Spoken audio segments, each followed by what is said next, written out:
So there's a show running at the exact same time as us right now, literally called ADP Chasing. And what did the big brain trust at BadgeBros Incorporated decide to sit down and talk about today?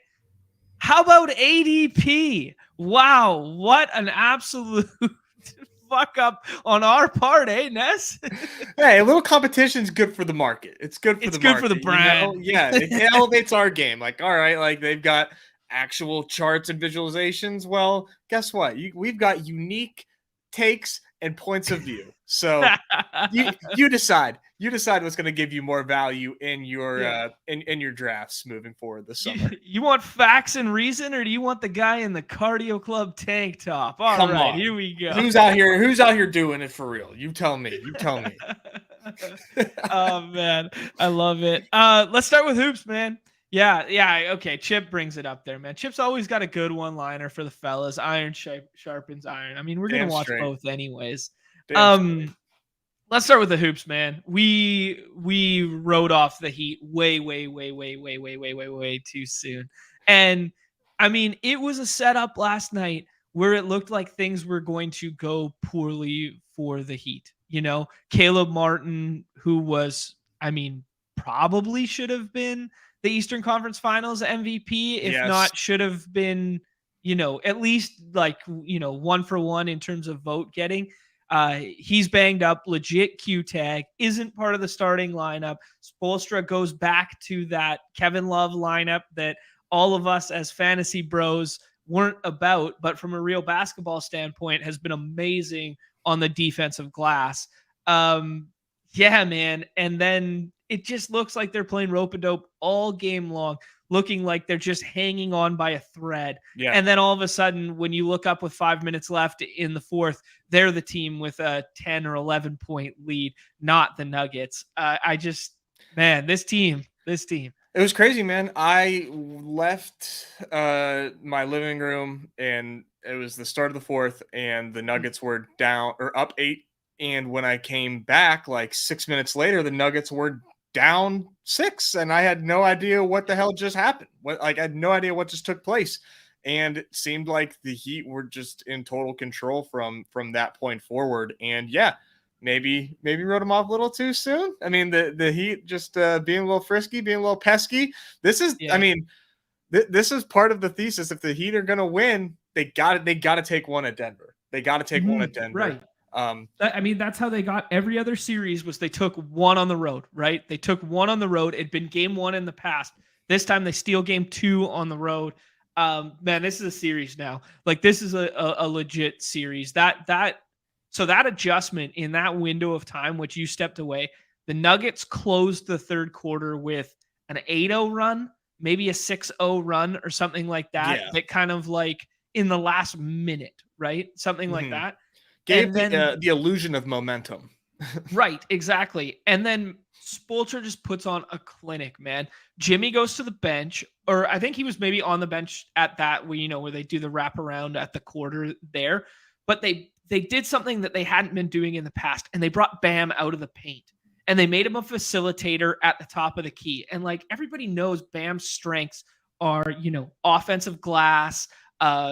He's kind of like a throwback super athletic Dwight Howard, right? Like that's kind of his vibe. Like his vibe is the defensive stuff, the glass, and then if he scores, he's scoring in the paint, right? So to pull him out of the paint, just to pull Joker out of the paint and then start running all these cuts off of the Vincent and Duncan Robinson 2-mans, right? Yeah. So one of them's going to flash cut and one of them's going to pop, and they can both shoot the 3. They were both, I mean, Duncan Robinson hadn't taken a shot until then, but they can both shoot the 3 and they can both flash cut the lane. And now you just trust Bam to make the right pass. And that's what he did. Like, I don't think Bam had an assist. And then all of a sudden he has 4 assists in like the first 3 or 4 minutes while Jimmy's on the bench there. I mean, I just thought it was beautifully done from a coaching standpoint. I'm surprised that they didn't have like Jokic. Like, how far off was Jokic like playing off of him? Was he like at the foul line? Because like it's not like Bam can shoot. right? Right. Yeah. I mean, and in that stretch, Bam did get a couple looks from about the free throw line where it was just like, Jokic was daring him to shoot, and he did make, one or two of them in that stretch. But yeah, it was something like that where he would come up, but not like all the way up, like a little higher than the foul line. But it Mhm. it just gave like nobody else is in there because you can use Struce or you can use Martin to pull Aaron Gordon away from the basket as well to Yeah. guard the corner three because they can both shoot. So as Mhm. soon as you clear out the paint like that, these flash cuts that are going in, man, I thought it was poetic. I just Yeah. thought it was such great coaching, right? Yeah, he's just such a great coach. Like he's so Mhm. somehow I mean I don't think he's underrated like online, but the fact that he's never won coach of the year is like kind of insane. Mhm. Yeah, and I and I think a think lot of that people, yeah, sorry, just to that point, I think a lot of people chalked up those early Miami days as to like, yeah, you can't you won lose with if you LeBron, have yeah. like LeBron, Bosh, and Wade, right? But Mhm. like nobody gave him credit for being like a good coach Yeah, until he had to, it's not like those like it's not like I think they're gonna get their roses in hindsight because those Spurs teams they were beating were fucking insane. Like absolutely. I mean they were so good.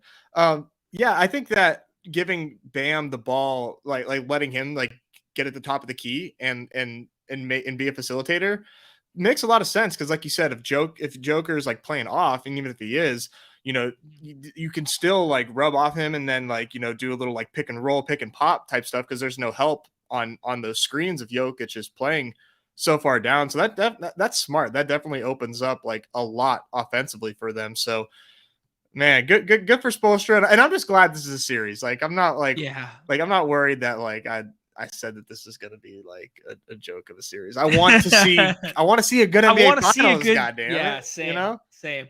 And I kind of hope we're going to get it now. It'd be very interesting to see what they do next game if they stick with Kevin Love in the starting unit there, if they bring Duncan Robinson in earlier than they did, or make him like more of a part of the game plan because like that mean mug right now is just going viral of him. Like Oh it's just my like god. man, nothing like an off the bench like pure shooter like Kyle Korver esque type player to then just be mean mugging the shit out of it with 10 in the fourth, baby. It's just Man, good for him. Good for him. Duncan yeah, Robinson, man, you deserve that moment. But yeah, people, I saw so many tweets with that face yeah. today. He deserved it, man. He was on fire. Yeah, there's a couple other things from that game that's like really interesting. Like I don't think, the Heat shooting 49% from 3, like okay, come on. Right? Like, but if you're doing stuff like they did in terms of adjustment to get those open looks, I don't know, maybe some version of that is sustainable.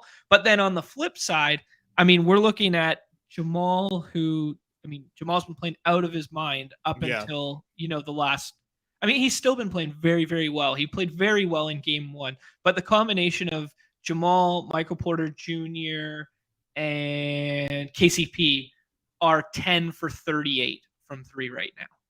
Like that just can't continue, Yeah, right? Like, so it's a little bit of run hot on one side and a little bit of run bad on the other side. And for sure. you know, I as much as I want to be like, yo, this is a series, the Heat are back in it. We shouldn't have been so dismissive of them after game one. Game one's still living rent free in my head right now, right? Yeah. Yeah, I mean it's a 7-game series, so you'll take that variance, it still counts. It still counts, but they Yeah. definitely ran pretty hot. I think that's fair to fair to say. All had in pretty much like these entire playoffs. Like it's wild to not see him break 20. I mean, Yeah. no one on the Nuggets breaking 20 outside of Jokic with 40 freaking one. Um, yeah, very interesting game plan. And man, yeah, we got a series. We got a series. Let's Well, go. a lot of smart people were saying that the way to beat the Nuggets is to not let Jokic be the facilitator and make him the scorer. So, like, what you wanted to do was this, like, let him score 40. Like, just let him, Yeah. right? As long as he's not being like what the offense is entirely running through in terms of like finding all the best available, like, like plus EV looks and stuff like that, that they're just like, let him be like that one man dominant team and score in the paint. I don't know. It's interesting. Yeah, no, that's a very interesting thesis. We'll have to see if it continues, because I mean, like, that was, I mean, like, if you're gonna look at the box score, that's what happened. I mean, Jokic only had 4 assists, 41 points, 28 field goals attempted. Like, I mean, it'll be interesting to see if they do that again. Oh man, yeah, this is fun. This is a great series. I had 2 or 3 little other nuggets, and one thing I wanted to ask you about. That Kev Love unit, number 1 unit in the playoffs at rebounding. Really? So if you think you are getting, smoked on the glass, that's the unit you roll with. And I know from a coaching standpoint, that's a really, really tough decision to go, hey, Eastern Conference Finals MVP candidate Martin to the bench. Right. He had an illness too, right? That was also part of like his minutes being down. Yeah, it was. Yes. Yeah. It was chicken egg, right? Like, I don't know. Right. Is it the excuse as to why the minutes were there to go back to that lineup? Or was it, he's legit, this illness is legit hampering him, we can't give him full minutes? So just kind of interesting there. And then I want to get your opinion on the final play. There's 12 seconds left. Nuggets are down by 3. Down by 3 or down by 2? 3, I think. Down by 3. And Malone doesn't call timeout and just lets his guys play. And they waste 4.5, 5 seconds getting up the court. So now there's only 6 seconds to find a 3-pointer. And Jamal kind of throws up not a prayer, definitely a shot that he can make. I thought it was going in. yeah, right. I mean, it was a good look. I think so. Like, I don't think that was such a big deal personally, not calling a timeout, because if they call a timeout, you're getting fouled on the inbound. Like, I think that I think they were just like kind of amazed that Miami wasn't fouling to make them shoot free throws. So they were just like, like, get a good look, and they got a good look. I think they would take that, like, out of a timeout. I mean, you'd probably take that again. I mean, I really thought that shot was going down. I honestly didn't have a problem with it. I can understand if they were down 2, like, they are probably calling a timeout. But down 3, like, and they clearly weren't fouling. Like, get a good shot. Yeah, that's a good point, actually. I didn't think about it through the lens of, like, if you do call timeout, then Spoelstra tells his guys, like, okay, we're fouling on inbound, right? Like, we're just don't let them get a 3 up. Like, I mean, leave the paint open. Like, now you're stuck, because it's like, if you get the ball out of bounds, like, you are not looking toward the hoop, like, you are looking for a 3. They can pretty much play like a prevent defense, just like stay around the perimeter. Now you have a hard inbound, and you're like, so I think it was fine. Look at this Sharp in the cash game streets. Look at this. What a sicko. just dominating, like, government name 5, 6, 7, 8, like in these cash game lobbies, just like taking these $3 head-to-heads. Like, you're a sick man, Chip. Yeah, he does. These guys have no idea who won the chip check challenge. GA with a take here on the Vegas sweep. I watched all of game 1 on Saturday night there, and I got a puck take right now. Oh God. It was 4-2, and they had just killed off. They scored. The 4th goal was scored on, like, kind of like a controversial high stick, right? Mark Stone made a really nice play, knocked down a puck in the middle of the ice with what looked like a high stick, knocked it down. Amazing shot, scores top Cheds, blah, blah, blah. Right now, Vegas is up 4-2 with about 8 minutes left, something like that. So they challenge it. They get the challenge wrong. The goal stands, which means then they have to serve a penalty, right? They are 2 or 3 seconds away from killing off this penalty kill. And Matthew Tkachuk, who's been amazing this postseason, right? But he's sandpaper, right? He's nails. He's their scorer and their muck it up guy, right? I think he just did something really selfish and way too early in the contest, where he tried to set the game for set the tone for game 2 before game 1 was over. And Mm. he just mucked it up behind the net. There was some face washing, a couple punches thrown, this and that. Him and Sam Bennett both get sent to the box. Bennett gets sent home with a 10-minute misconduct.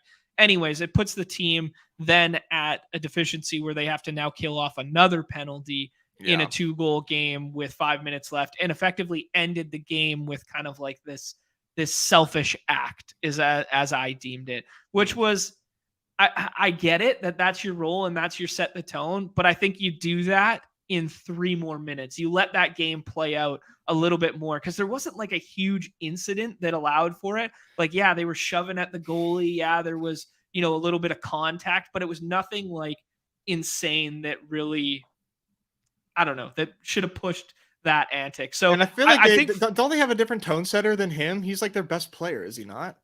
yeah, but he's also that guy, so it's That's kind weird. of cool. I mean, guess. like, they definitely do. Like, Sam Bennett's a little bit like that guy. Uh-huh. Yeah, they definitely have other guys to fill that role, but it was just very like, for the guy who's supposed to be one of your leaders on the team, blah blah blah. Like, I don't know. Like, this is, wait 3 minutes until they score an empty netter and it's a 5-2 game and this game's over, and then do something like that of like, okay, remind everybody that, we're going to get in your face about it. Anyways, that was my puck. Yeah. That's tough. That's tough. Yeah. These Stanley Cup playoffs have been really strange. I wish I was in a Zamboni final to see like what these like final teams look like and see like what was needed. I'm sure we can easily tap on DJ to see what's going on there, but the Knights, man, the Knights just seemed like hard to like. I didn't know, like, even on dailies, I didn't know like who was the Knight to have, Mm-hmm. So it's interesting. Yeah.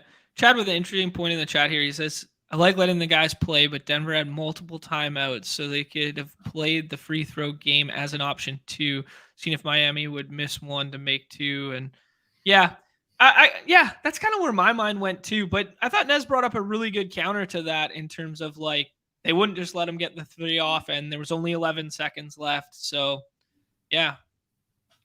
I could, yeah, it's a good point. I could see it. Yeah, man. What do you say we just jump into some BBM stuff then? Sure. Let's get into it, man. It's football week. We got live football coming, Nez. We got live football this week. We got a Thursday night football game this very week. The BC Lions versus the Calgary Stampeders to kick off the CFL season, baby. We got it. Let's go. Let's go. Everybody's favorite sport, the CFL. Let's go. Who's favorite? Who's favored to dominate in the CFL? No idea. No idea. Oh, come on! You don't keep up? No. I try to a little bit, but yeah, I don't know. I know that the BC Lions lost their quarterback, who was really good last year and was like outstanding Canadian Player of the Year, because they have like a threshold, right? You have to have X amount of Canadian players on your roster, and there's an outstanding Canadian MVP and an outstanding American, well, not American necessarily, but outstanding league MVP. So like, it's kind of incredible. Cool. Yeah, it's pretty cool. I love that. Anyways, what sparked the ADP thing was 2 things. Underdog is nice enough to be sending us some actual data. So we have actual data to compare to Chris and Chad's data. And we also have like from them, I mean. And then this was also put up by them today, just prompting some guesses as to highest risers in the BBM. So we kind of wanted to go down this rabbit hole and then rip a draft. Jarrett McKinnon, cover boy, highest ADP riser, and just showing you the value, in quotations, the closing line value of aping into the uncertainty and then watching your previous bets grow, right? Like, that's just is what it is. And I mean, it won't surprise me in 2 weeks' time if we see Dalvin Cook's name on this list, or Leonard Fournette's name on this list, or, like, that's just kind of where the leans are. Rondell Moore, probably going to see his name on a list. He's like probably this like number in the 6 future. here. Like, probably he's right? he's not too far down the list. Yeah. But given the fact that this is since the very beginning of the contest to now, who do you have as a guess at number 5 there? My guess was Sam Laporta. That was my Ooh, submission to interesting. this. Okay. I checked some of my first drafts, and Laporta was like 18th round a lot of the time, and now he Mhm. goes around like 150, 140. So I think That's a pretty good that guess then. yeah, I liked it, but I think I know the answer. Well, I saw somebody give a really good answer. And or do you have Okay. a what was your guess before? I think it's Jerome Ford.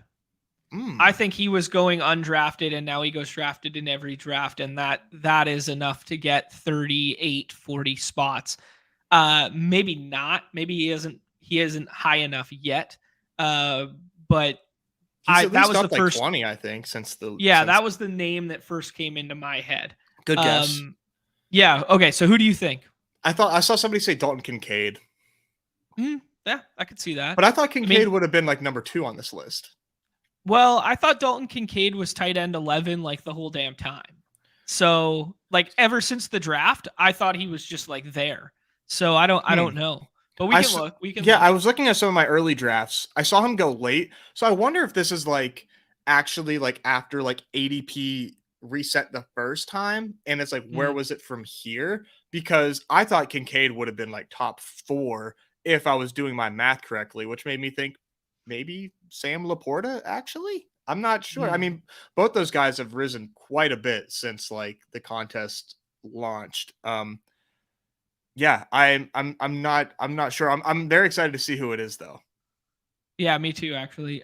Chip with a good guess in the chat here. Marvin Mims. Marvin Mims was a guy Mm, that he wasn't. He was always getting drafted, but he was a little bit more suppressed, and now it seems like he's vaulted that ambiguous tier. He's kind of like vaulted that, and he's become more of like a sure-handed bet for a lot of drafters. And I do see that Russell Wilson Mims double tap a lot, like in yeah. that kind of same range Are there. have you done a lot of fasts this weekend at all? Nope. I did basically zero drafting this weekend. I played a whole bunch of WOSOP satellite stuff, played a bunch of big ass cash games. I went and played one live cash game while I was watching the puck final there. I was a little bit of a bachelor this weekend, but not a full bachelor. So I went back to my old roots. I played a shit ton of poker this weekend, not gonna Good, lie. bad, yeah. Is the friends you Awful. made along the way? Yeah, it was a really, really bad weekend of poker. I'm not gonna lie. Damn it, Yeah. man. Yeah, I I want was to get into to play some hold'em so badly. Just I want to play against like hard like I want to yeah, feel way you didn't want to play in overmatched. this game. You did not want to play in this game.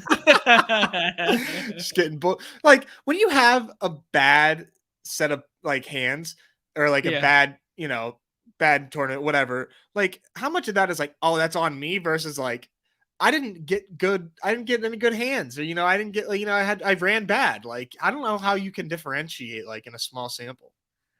Yeah, I mean that's therein lies the nature of Proud multi-table tournaments, and where I always joke that hey man, like I'm bad at poker because I didn't win any big tournaments. Like therein lies the joke where it's like, well, I've played 25 million hands in my life, but only 10,000 of them have been in 10K tournaments live, right? Because you play so many fewer, and it's like, wow, I must be bad. Well, let's yeah. juxtapose the samples, right?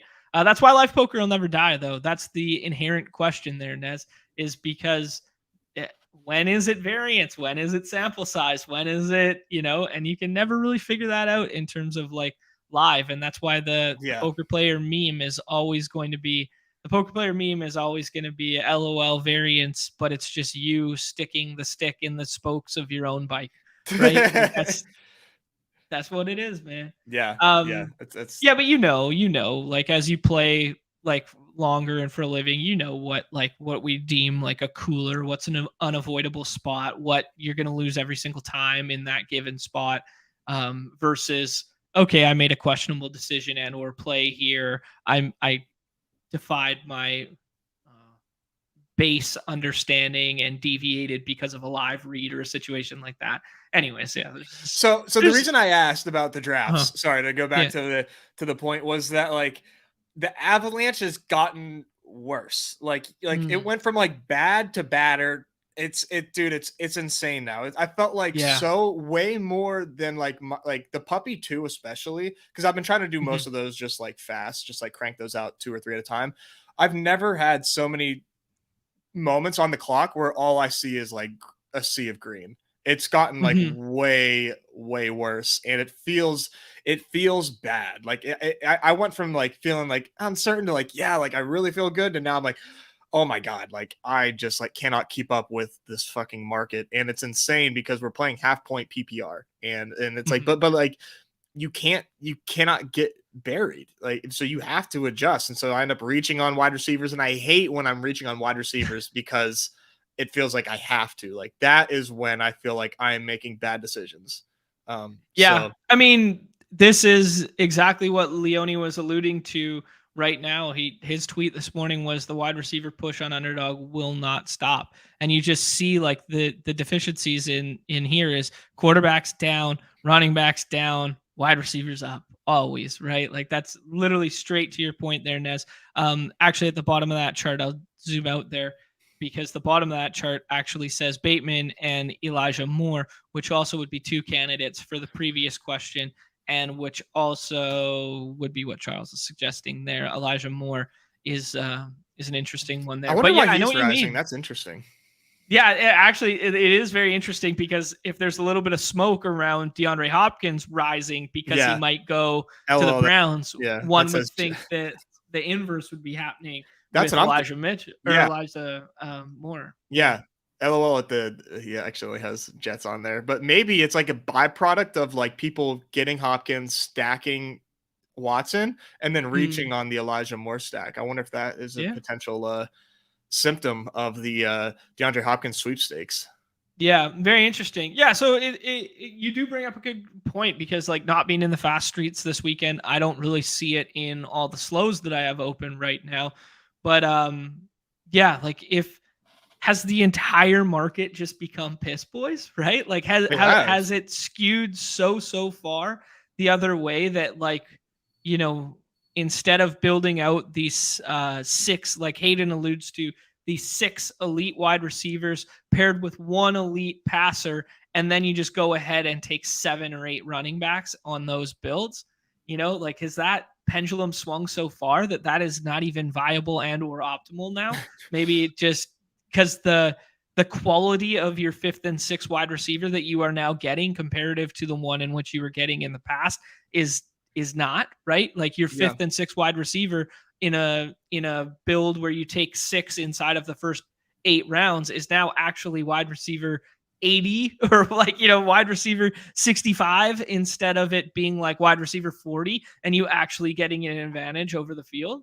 Yeah, I mean that's part of everybody saying like let the draft come to you, and you definitely just have to be mindful of like what you're spending that capital on. I do think that like the 2-8-6-2 or just like 7-6 using 6 wide receiver builds is extremely viable though, and I took that from Hayden like 2 years ago. He was telling us Mhm. last summer like you guys are drafting 0 wide receiver wrong, like you just Yeah. and it made sense to me. I kind of came upon that independently. I'm like, if we're doing hyper fragile running back, like why would we not do the same thing with wide receiver? Just a different with obviously not just making it 4, but similar principles. Yeah, And similar principle. Yeah, yeah, and it absolutely. just makes sense to Yeah, me. and the reason it's not 4 is just because you start one more of them, right? Like Exactly. Yeah. that's the only reason it's not 4. hmm And I find it Yeah. interesting too. I'm seeing a lot of excitement around. I'm seeing way more 4 tight end teams lately. I don't know if you've noticed Mhm. that on Twitter on the Well, timeline. I think that's a byproduct of Dan. Like Dan Zach, who is the guy who, WOSOP Poker Player of the Year last year. He has been kind of more part of the community and more outspoken and doing some stuff alongside Liam this year. And then obviously has the bet versus Herzig.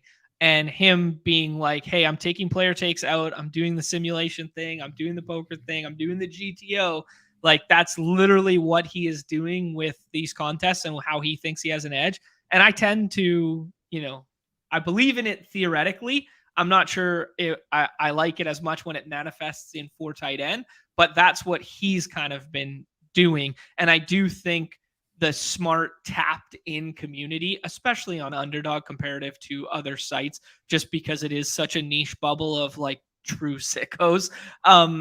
It's very interesting to then see that, coupled with the fact that we're seeing tight end prices like tight end looks different. The tight end landscape looks different than in years past, right? There's basically one elite one, and then there's kind of like this little clump of like 4 or 5, and then it's kind of like from 9 or even 8, from like the Evan Ingram to 30 whatever. Everyone just kind of doesn't know what to do. So I think people are just kind of like, fuck it. Yeah. Like, yeah, but I do think it's mimic behavior. I do think it is just being like, hey, we've seen some smart people do this, and we see a smart guy who has putting a lot of money up doing it. Let's replicate that in some vein. I don't know if it's right or wrong, but I do like his line of thinking for it. Yeah, I mean, I assume I haven't watched a ton of his stuff yet, but I assume the line of thinking of it is in the same vein with elite tight end, where it's like you need this piece to push you through, but then the diversification of your roster comes at the onesie position. That's kind of like the mindset for winning a large scale contest.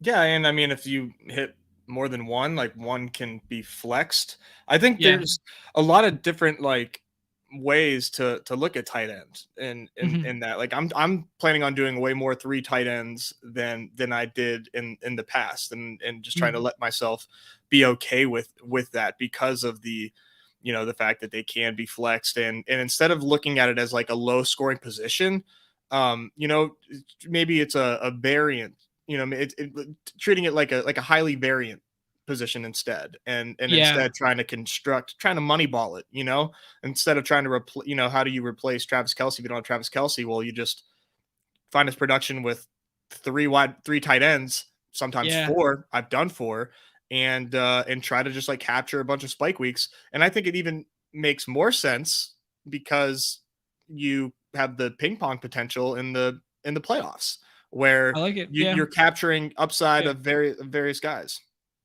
I think in all that stuff that you just said, the best way to encapsulate it is moneyballing it. I think that's a very, very smart phrase or choice of phrase to use there, where it's like, how are we going to replace Giambi, right? How are we going to Yeah. replace Giambi? Well, we're going to do it in the aggregate. We're not going to replace him. We're replacing him with a 250 on base percentage, blah, blah, blah. And they run out those stats like that lives rent free in my head, that whole little speech there, right? That's a very well put. It's like, well, we're not going to replace, like, if you just port it to this game, we're not going to replace Travis Kelce, but we're going to do it in the aggregate. We need 10 touchdowns. We need 1,100 yards. We need, and then it's going to come from, this week 85 from this guy, this week 65 from this guy. Find the end zone with this. Man, moneyballing it at tight end, that's a thing. Print the fucking shirts, moneyball it. I really like that. I really like that phrase. Thanks. That was very well put. Let's jump into a new thing that Underdog is doing is they are actually giving us ADP data and sending it to us each Monday here, so we can see what actually took place on their back end without having to track it ourselves, what took place the previous week. So from May 29th to June 5th, these are the changes in which occurred. Let me see if I can pull that over more. I can't delete any of this. Fuck, I got to copy it. I have it as like a read only. If I just zoom it out, Nez, can you then see the change column better? Does that make it worse? Little worse. Where's the change column? Is it on the right? Yeah. Oh boy. Yeah, I should have looked at it before. What if I just slide this window? Now what happens? Anything? No, nothing changed. Okay. Damn. So this is ADP. Okay, so are these sorted by any columns yet? Okay, what I have to do is, I know what I have to do. Okay, bear with me, friends. Apologies. I should have looked at it, what it looks like before.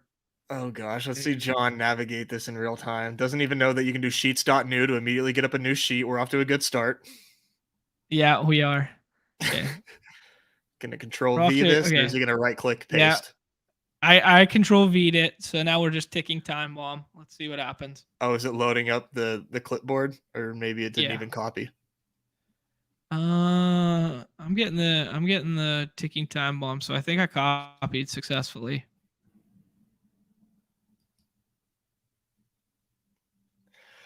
Yeah, and I yeah, like, is there a reason you don't just want to like make a copy? How do you do that? What do you File, mean? cut a file. On this one? Yes, on the top left, cut a file. I literally can't get up there. You don't even have the option to go to file, make a copy on this. No. I don't know. It's like a partnership email that they send. Oh, dude.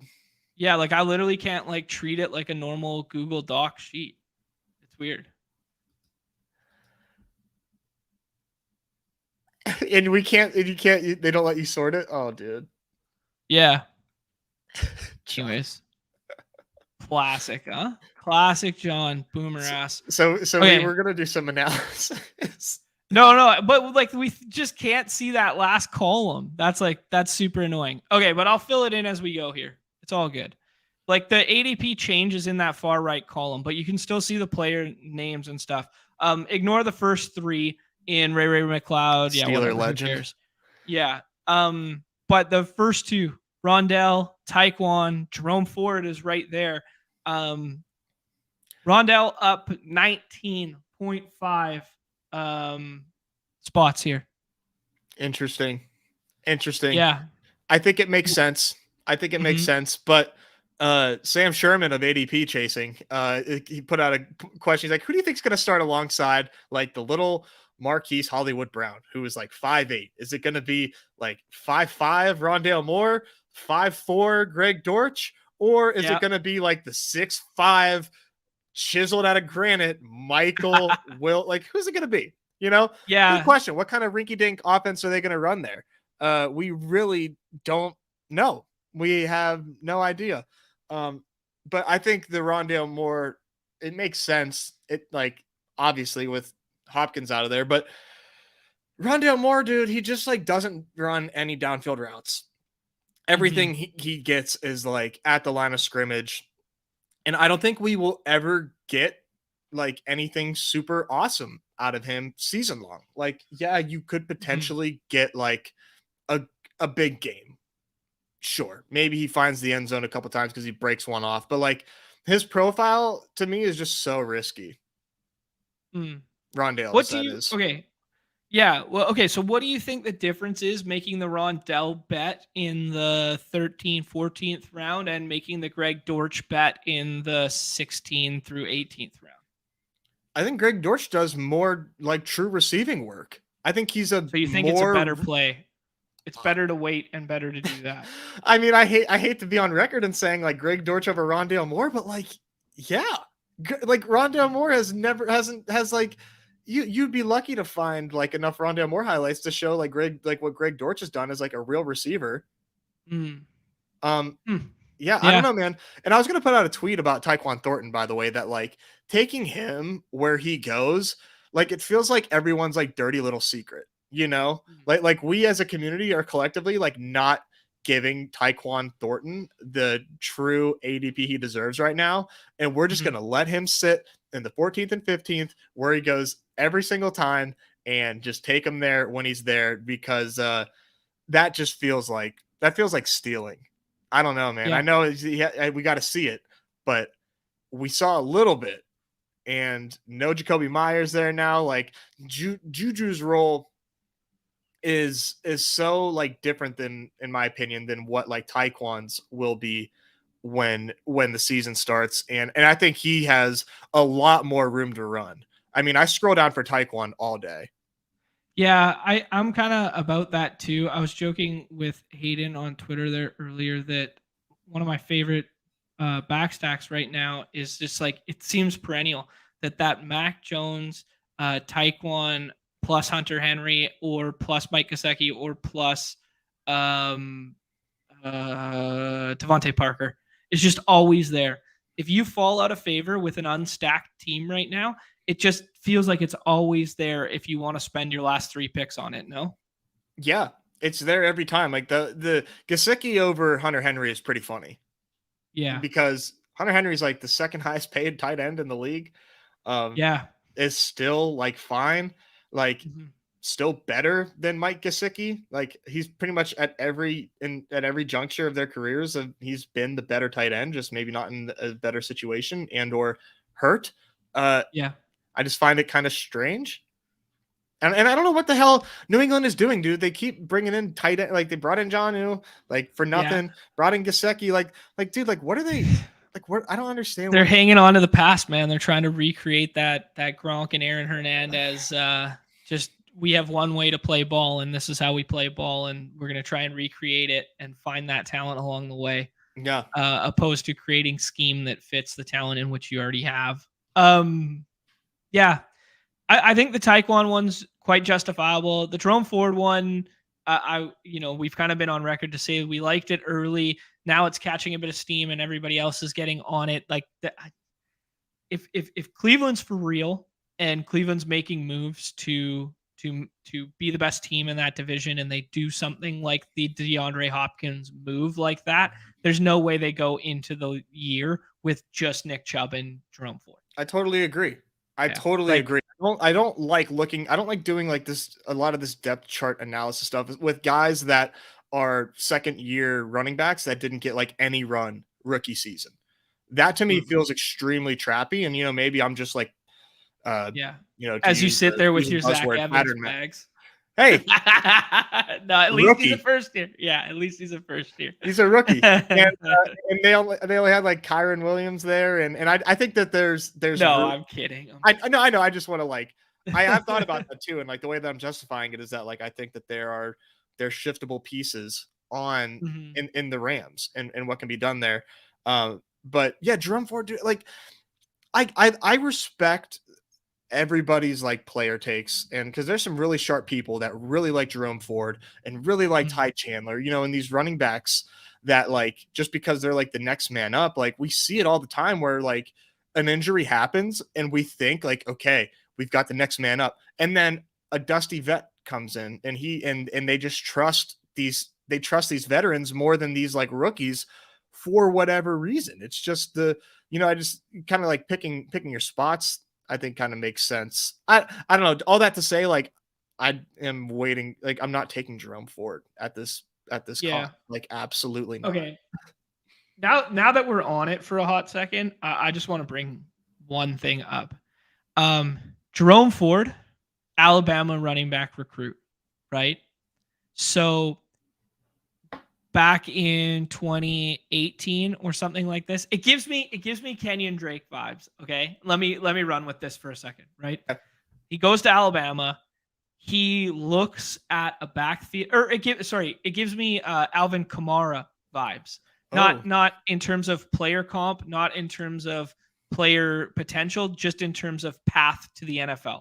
Okay, okay. where he goes into an Alabama running back room where he looks around and you see Josh Jacobs, Dame Harris, Najee Harris, Brian Robinson, and then you see a quarterback room of Tua, Jalen Hurts, and Mac Jones, right?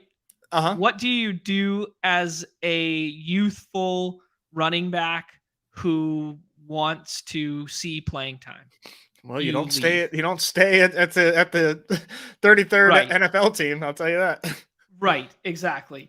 And then all of a sudden he goes to Cincinnati. He gets the job in his second year at Cincinnati when Cincinnati makes a push for the national championship, makes the college playoff, and a lot of that reasoning him and Sauce Gardner, right? It was Mhm. Sauce who was there, right? As a defensive player, I believe Yeah. so. Yeah. And Desmond Ritter. It was like Desmond Ritter, Sauce, and Jerome Ford that like led that team and led them to And Alec 13 and Pierce, I 1. think they had to, but anyways, And who? didn't they have Alec Pierce as well? Yeah, I think you're right. But Yeah. anyways, yeah. Yeah, they had Alec Pierce and one other guy.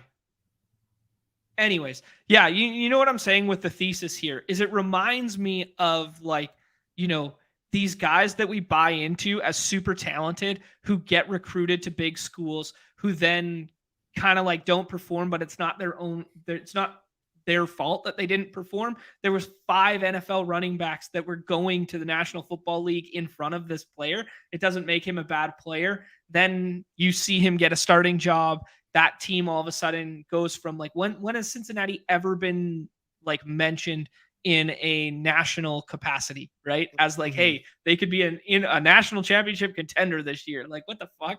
No one thinks of Cincinnati's program in that regard. So I do give it a bit more credit in terms of like maybe this is that type of player who just slightly got overlooked because of the path, like a la Alvin Kamara not making it at Alabama, then goes to Tennessee, balls the F out. Still, people aren't giving it credit when he goes into the league as like third, fourth, fifth round pick. And then all of a sudden, hey, maybe he'll be a later year breakout. I don't know. This was just where my brain went and my thesis on a guy like this.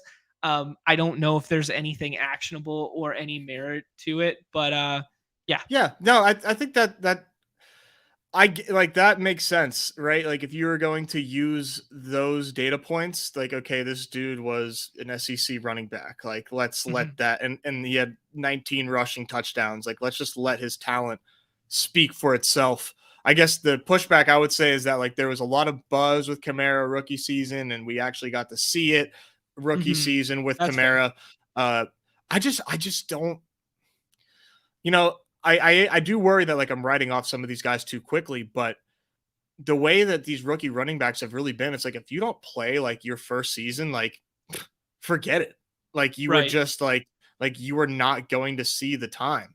And Right. I'm waiting for this new wave of running backs to like finally like push through and have a changing of the guard because we there's a lot of like older running backs we've been drafting for a while and yeah, maybe it could totally come out of nowhere. It totally could, Mhm. but I'm just reading, the way that teams have been treating these rookie running backs in the past, and I just don't think Jerome Ford. It would take so much for Mm. Jerome Ford to be the guy.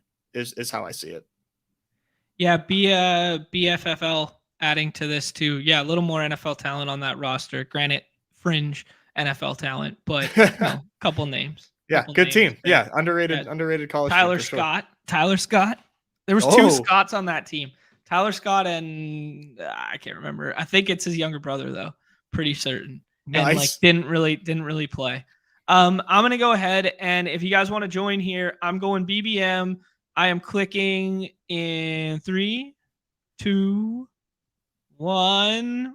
All right, click to fast BBM on the other screen. There are 10 spots. 10 spots, Oh, hell 8 yeah. now, 7 spots. Here we go. Start filling that one up. I couldn't do it on screen because I changed the way in which we're viewing this just to keep this open. I will switch back. There are still 5 spots available. Um, Tank Bigsby getting a lot of football guy love right now. Your boy Jalen Warren moving up. Michael Gallup moving up.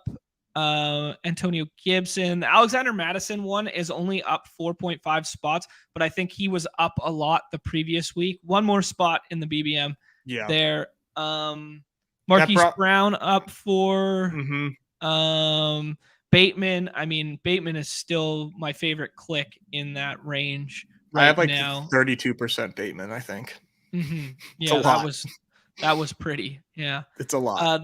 CEH one is interesting. There's still one more spot in the BBM there. I don't know You're where not that's getting coming frozen from. out. I've seen a lot of people like pushing CEH. I Yeah. don't I don't get it. I just don't understand that at all. Yeah, maybe just nobody else knows who to click back there and they recognize the name.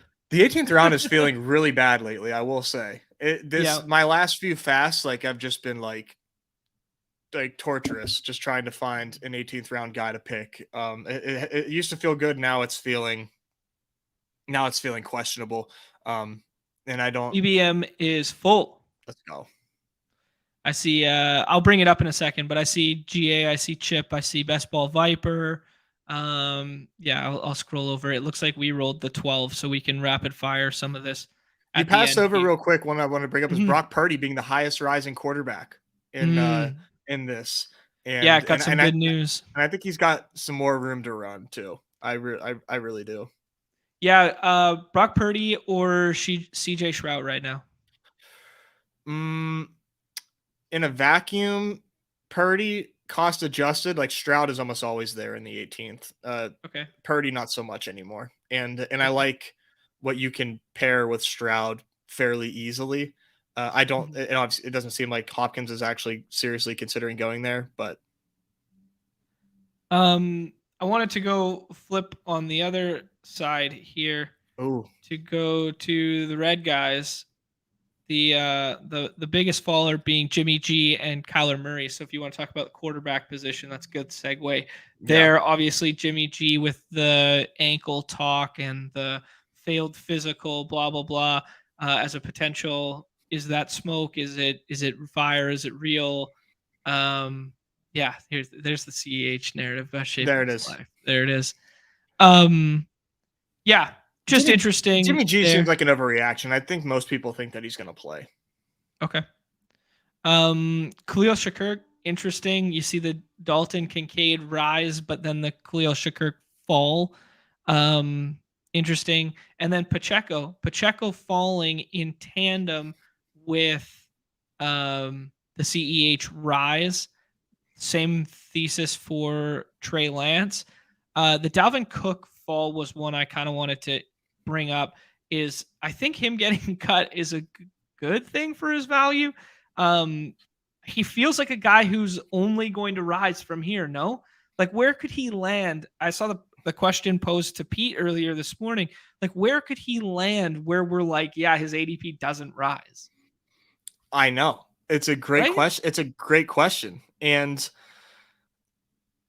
I struggled to find a spot where he doesn't like if he goes to like the Patriots, they're liable to do some crazy shit. Um, Mm-hmm. that would be bad. That would be very Yeah. bad. Um, like I don't think there's any way he rises if he goes there. CFL. I can't I like think he's still good enough to not end up in the CFL. yeah, I'm putting respect on Dalvin. Mm-hmm. Yeah, just interesting food for thought there. McCaffrey goes 8. This is an insane room. Okay, here we go. Yeah, so a little recap on what we missed. Jefferson, Chase, and then we get the AJ Brown flipping of the board there at 3 from Cards. Cards Love hanging out that. in the chat. Yeah, I like it too, actually. Svi's in there too. Wow, we get this is wow, this is fun. All right, we're on the clock here, Nez. We'll recap the first round in a half second here. Who do you like, sir? Maybe just start off with a little Devonte Adams to start. Okay. Just like not overthink it and just get. Mm-hmm. I mean, I was kind of shocked. I forgot how good of a season he had last year and 179 targets. Like just because he had some like disappearing act games and he still did that. I'm like, fuck, man, he's a beast. Uh, do you want to get ahead of the Avalanche, or do you want to play the correlation running back, blah blah blah, in Taylor, or just take Saquon because he's better? I think one of these 3 wideouts. Let's get ahead All of the right, Avalanche. pick your favorite. I like Wilson and I also like Waddle to get different, but All right, let's do Wilson then because he said it first. yeah, And I don't take a lot of Garrett Wilson right now. I'm not going to lie. In this range, my eyes, for whatever reason, if I take Devontae Adams, I think I get a little too chalky and click Jonathan Taylor too frequently for that little week 17 bro science brain of mine. But I don't think there's a thing as too chalky. yeah, fair enough. Okay. Is like my stance. Like you're gonna be lucky to get to the finals if you get there. Right. So it's like Yeah, fair enough. just find a way. Just find a Yeah. way. And I don't mind that at all. I mean that's some really good correlation, right? RB1 with opposing wide receiver 1. That's like one of the biggest run backs that we Mhm. look for in DFS. So I was looking I'm looking at the first round right now, and I'm having some thoughts. I'm having some thoughts right here with the. We see the AJ Brown pushed up. We see the Austin Eckler over CMC. We see the CMC fall, the Travis Kelsey fall in tandem with that. It brings out some very interesting questions just in terms of if we draft for let's like things are going to happen, right? Like things are going to happen in Oh, terms of like value. fuck. Little Aaron Rodgers, baby. There goes our stack. Um uh things are going to happen, right? Like a lot of things are going to happen as we elongate this draft window, as we talk about value shifts over the course. Is there a point where we just look at the front end of this draft and we just go, hey man, we just take the same 30 names over and over again? I'm bored as fuck. Let's just start flipping it around and switching it up, right? Like every draft looks the exact same. Is there any fear of that? And we got to start doing that more frequently?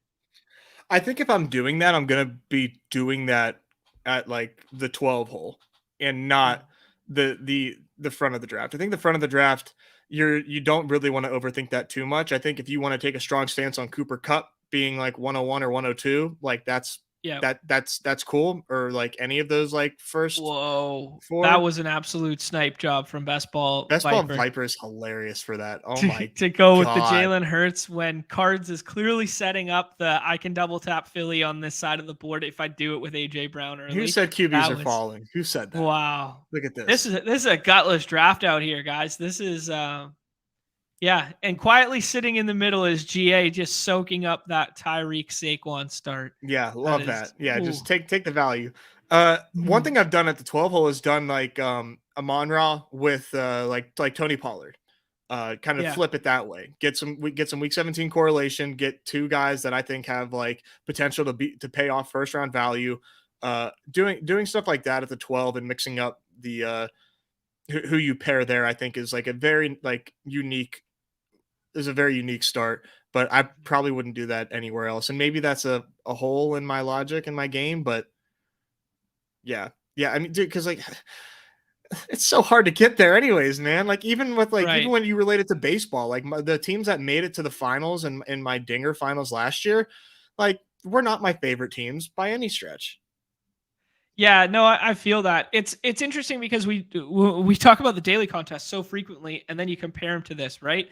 There are days in the daily contest where I think hitter 5 and hitter 8 in terms of ADP are better than everyone ahead of them, and I wind up with like 65% of one of them and put those two together, and they both smash, and I still don't win, because of this. So if you think about it through that lens, it's not crazy to just click Devontae Adams and Jonathan Taylor every single time if you think it is the best, right?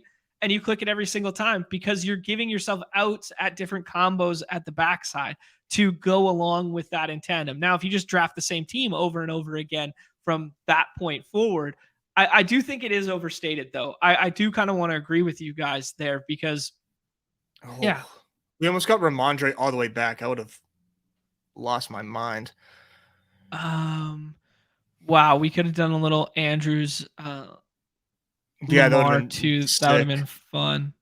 So Um, I think this y- first one has to be Calvin Ridley, but okay, I'm good with Ridley. Why don't we go full piss boy? Why don't we go Ridley and Debo? We got backstack potential with all our quarterbacks except for Rodgers because he went in the second there. Um, I like Debo. I'm cool with that. who do you Um, like more than Debo? You sound hesitant. well, man, I really like Travis Etienne, but everyone smarter than me is telling me that like, oh, no, you can't do it. But like, I think Etienne is in such a good spot this year, dude. I don't Okay, we could know. do double Jacksonville. I think it's interesting. They get Carolina week 17. Like if Carolina fucking sucks, like they could just steamroll them. Um, the thing with ETN for me, man, is like we saw such like a strong leap in the Jaguars last year.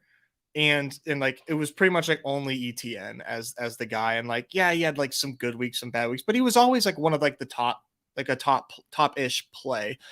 They bring in like Tank Bigsby, and I get like ETN doesn't catch as much passes as we had hoped, but like this team gets now Calvin Ridley, they get Trevor Lawrence like another year improved. I Yeah. really just want to take the RB1 with like if Tank Bigsby like usurps Travis Etienne, like I will take my L. I will take my Right. L. But for me, dude, it's like the RB1 on like a ascending offense, and people, and when you talk about ETN, people are bearish. I'm like, I just think that is just like so over complicating things. I don't know. Okay. Do you buy the bearishness? No. I like ETN. And I like it because I think people forget what the thesis on ETN was. The thesis on ETN was a first round pick. They spent a first round pick on this dude to pair him with his collegiate quarterback in Trevor Lawrence after he went back to back 1,600-yard seasons in college. And then he had a 35 plus reception year and a 45 plus reception year, back to back years to close out his, national championship run stuff in college. If you spend the capital to do that sort of thing, isn't that from a development standpoint of your team to lean into that connection, right? Like, isn't the thesis of going forward with this, the reason we did this is to lean into that because it worked so well at Clemson? Yeah, and I think part of the bearishness that people will tell you is that like Travis Etienne isn't the pass catcher that we think. I think that was stated when he was coming out too. I think smart people said that when in the drafts as well. They did. Right? Yeah, they said it Yeah. from the jump. Like he is not a pass catch. He's not this elite pass catcher that we think. He is not DeAndre Swift. Like right. And that's fine. I don't think you need him to be. I think I just see this. I don't know how this offense gets worse when you add in Calvin Ridley and you give Trevor Lawrence another year to improve, and Travis Etienne's only competition is a rookie. It seems so obvious to me, right? That he's a smash, but people are souring on him, and to me, he's a tear break. Like with Gibbs, Najee, and Ken Walker, you can poke a lot of holes in those three. It's harder to poke holes in the guys that go above all the running backs that go above those three. It's way harder to poke holes. Yeah, that is a good point about the tier break stuff. I mean, granted, we could poke the same holes in ETN, right? And that, I guess that's why it becomes a debate. But yeah, like Ken Walker, they just spent a second round pick on a dude who's bigger than him to fill the penny role, I guess. And then that Gibbs, is he just like a pure pass catching guy? We don't know if he's every down kind of guy. They just gave all he's that undersized, money a lot of draft capital undersized, and they signed David Montgomery. And then Jalen Warren narrative with Najee, and Najee's just looked bad. Najee might suck. Yeah, I kind of, I don't. He's on my favorite team, so I want to give him the benefit of the doubt. But like, I mean, obviously everybody in fantasy land thinks that he sucks, but he actually might suck. And Jalen Warren definitely doesn't suck. Jalen Warren definitely doesn't suck. And he could force their hand, or it just like becomes a timeshare that's gross and you don't want any part of it. I don't know. I think that's where I am on this running back thing, and ETN to me just feels good, dude. Yeah, I like it. I like it the way it sets up too, because we'll stack Trevor Lawrence here, I guess, with one of the picks. Pittman goes there.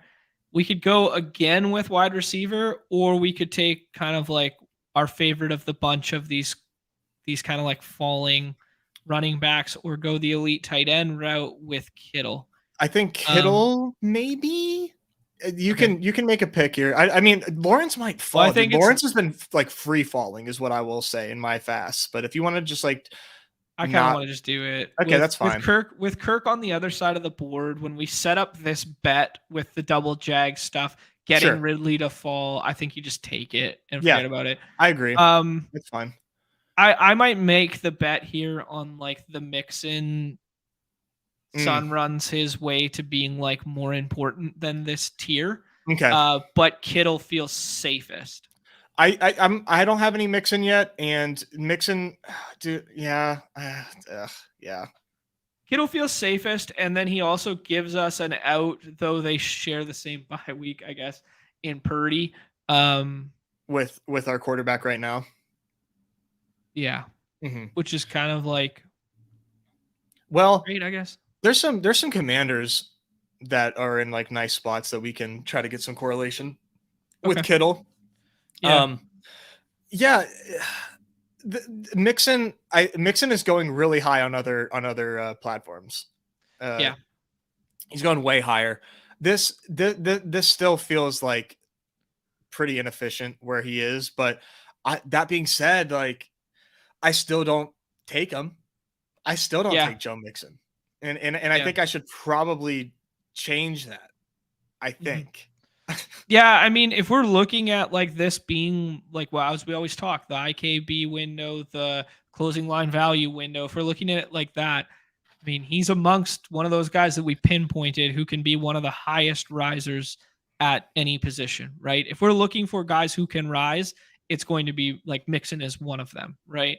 Do you think he ever overtakes Ken Walker before September? I think it's very, very. I think it's very viable. I don't think that's out of the question in any regard. I think Ken Walker's a better football player. I think Ken Walker's in a way worse situation. Yeah. No, yeah, it's interesting, right? Because like you would rather have the running back room that Joe Mixon has than the fresh Charbonnet. I can kind of see him getting into that range, but I don't think he can break past 50. I think 50 is probably his ADP ceiling.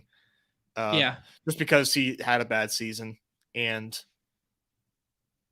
nobody likes him. Just like on this platform, people just don't like Joe. People just don't like Joe Mixon. I don't like him. I don't like him either. And I totally understand like where he's like where the bullishness comes from. Yeah, it's true. Little debate going on in the chat right now about stream draft versus unstreamed versus whatever.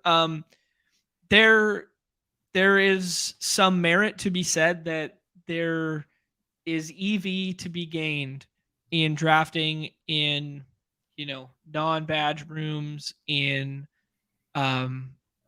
late night, or when people might be boozing it up, or versus recreationals only. I always bring it back to the poker analogy of like the best players I know, or sorry, the richest players I know weren't necessarily the best. They were just in the best game environments, or they took the swings at the right time, or this sort of thing. But I think in terms of like draft EV, you're sacrificing like fractions of like perceived value in terms of like actual dollar amounts, that it's almost negligible. I think the stream stuff for certain guys like Pete doing like 150 on stream, it being his full-time job, that sort of thing. Then we get into like tax write-off territory and some thoughts like that, where it becomes, yeah, it's just good to do them on stream. I do think if you're trying to maximize like your dollar spent, drafting not on stream is obviously way more optimal. Yeah. But yeah, I think it's pretty obvious. I don't think there's any like real debate to that.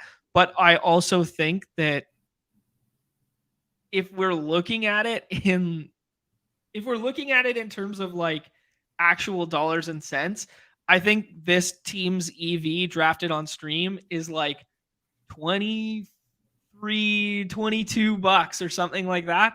And then if I had done it without telling any of you guys in a cardio club by myself, it might be like 23.50, right? Like it's marginal. It is. It is truly marginal. It is. I mean, you just have to adapt, but it's clearly more advantageous to not draft with a bunch of people who consume fantasy football content every day for hours. Like that's not a groundbreaking thing to exactly think. But there are some, people gal brain themselves into like, oh yeah, but now I'm forcing myself to get unique, or these are avalanche rooms, so our builds are different. And in the totality of like, 677,000 entries, that's probably true, because there's only 40 of us hanging out for this show right now. Actually, hit that like, subscribe, follow, please, and By the thank you, way, so we can keep coming back. Oh shoot, we're on the clock here. Little running back action falling back to us here. This has been a big time piss boy room. I Any like thoughts, so I Nez? like Quentin Johnston. I like doing Darren Waller for an elite duo at tight end. I do that a lot. Okay, let's do the elite duo and shut it down. Fuck these Mhm. 4 tight end bros. Yeah, Double tapping elites and shutting it down. yeah, that's what I'm Let's fucking go. talking about. Let's Gets go. and then from here, Cam Akers is interesting if you think he stays and we like the offense. Like I said, I like Quentin Johnston. Uh, you could bet on James Conner being the engine of that offense again. Swift, I just don't really like at this price personally. Okay. So you like Cam Akers above the crowd here at running back. I think let's do running back. I am not a huge Quentin Johnston guy. I get the narrative. I'm just waiting for a bit of a dip here. Mm-hmm. Yeah, I don't know if we'll ever get it just because he was one of the first wide receivers off the board and paired with Justin Herbert. There's Quentin Johnson was like a really interesting This is prospect. Ray's it's way smarter than us. Why Waller over Ingram in that build? Well, We're idiots. We're idiots, man. yeah, probably dumb. Probably dumb, but I think if you want to make an argument, I think there if you stack too much, some people might tell you that it's not advantageous. Yeah, the over-correlated narrative. Let's spin zone it into we don't want to be over-correlated to that Jags team. And in a Like we vacuum, can't who would you rather take? Waller. Mhm. But like, yeah, we need touchdowns in week 17. And unless you think the Jags are scoring 6 of them, Evan Ingram doesn't fit this build whatsoever. Raise it. Duh, raise it. Are you crazy? And we ran it back, and we got the Akers and Waller correlation, baby. Obviously, you didn't think we were thinking about week 17 by pairing Rams and Giants there? Come on. Yeah, GA knew it. Yeah, there you go. GA knows that we're sharp as hell here. Correlation bros. That's what we do. And AZ Cards saying this will probably get thrown out. It won't. It will not. It will not. This dude's team is crazy, but it's not crazy enough to get thrown out. It's entirely fine. And it's not this is not impacting anybody's team truthfully, like at all. This isn't giving anybody a super team because he wants to draft a bad team. Yep, exactly. And we talked about the parameters for getting thrown out. If you want to go back and watch the Rudman episode there, and he talked a little bit about it in there because we were talking about it in the confines of the Super Bowl stuff, but then he branched into some of the BBM chat and he said, teams that draft like 6, 7 quarterbacks, it doesn't really hurt advance rates as much as we would think. The biggest thing that happens in these rooms that they can tether advance rates to is closing line value of injured players. So when teams have like a full team is in like a room like this and their whole team is basically the injured team, that creates a super team elsewhere. But that's completely random and completely unpredictable, right? But that's what they said is the biggest outlier. A lot of the winning teams and advancing teams and stuff don't come from these rooms where guys took 5, 6 quarterbacks and made shit teams. That's just part of the game. It's very interesting. Yeah, it's kind of wild, like thinking about like injury magnets in rooms, like everybody, we're all gonna have teams like that. Mm-hmm. And just kind of thinking about like, well, what did that do for the teams in this lobby? Because I took the bullet on guys that got injured week 1. Yes, exactly, man. Alvin Kamara at 98 there. James Conner. Okay, so we saw ourselves go full, like, look at all this yellow with scattered color amongst it. Look at all this yellow. And then this last round is just everyone filling out that green tier. Yeah. Because we talked about with Neumy on the last one, we talked about how we thought, you and I thought Neumy wasn't as convinced that there was kind of like a couple clear tier breaks at running back where our 2v2s looked way nicer. And I do think that in these pockets, I can't remember, Mark commented on it, but someone threw a tweet out the other day, was like, if you're looking for a path to uniqueness, it's taking wide receiver in this grouping That's because a really good point. everybody's flipped the other way, right? Yeah. I mean, this is where I love this pocket of running backs. So Mm-hmm. it's why I don't have a lot of Elijah Moore, is because I'm taking I'm taking Rashad Bateman, and then Yep. I'm going running back here because I like James Cook, I like Connor Montgomery, I like all these running backs. So that's step, and I obviously think the field is feeling similarly, as we can see in this in that round. So yeah, that's a Mm-hmm. really good point.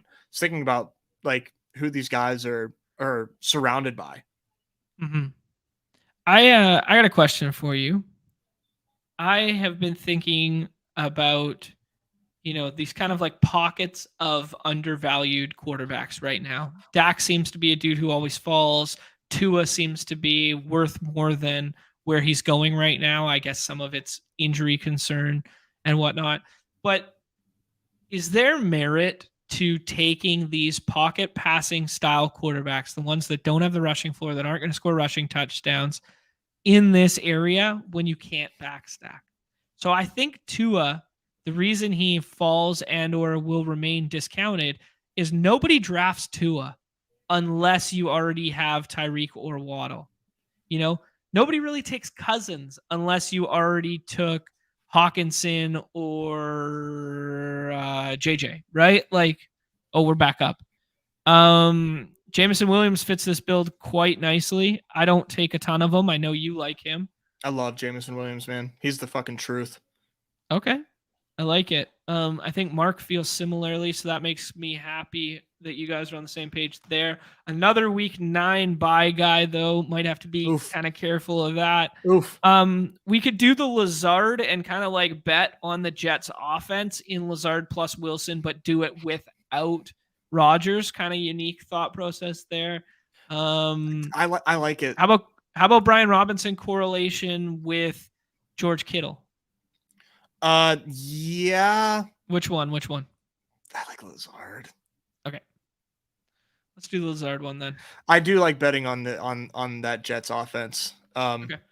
And one, I was thinking about the Dolphins stuff, right? Because you bring up a really good point that it's like Tua falls because it's like it's like a game of chicken between the Waddle and the Hill drafter, right? Like who's gonna bite first on Tua, because there's almost like nobody to stack behind him.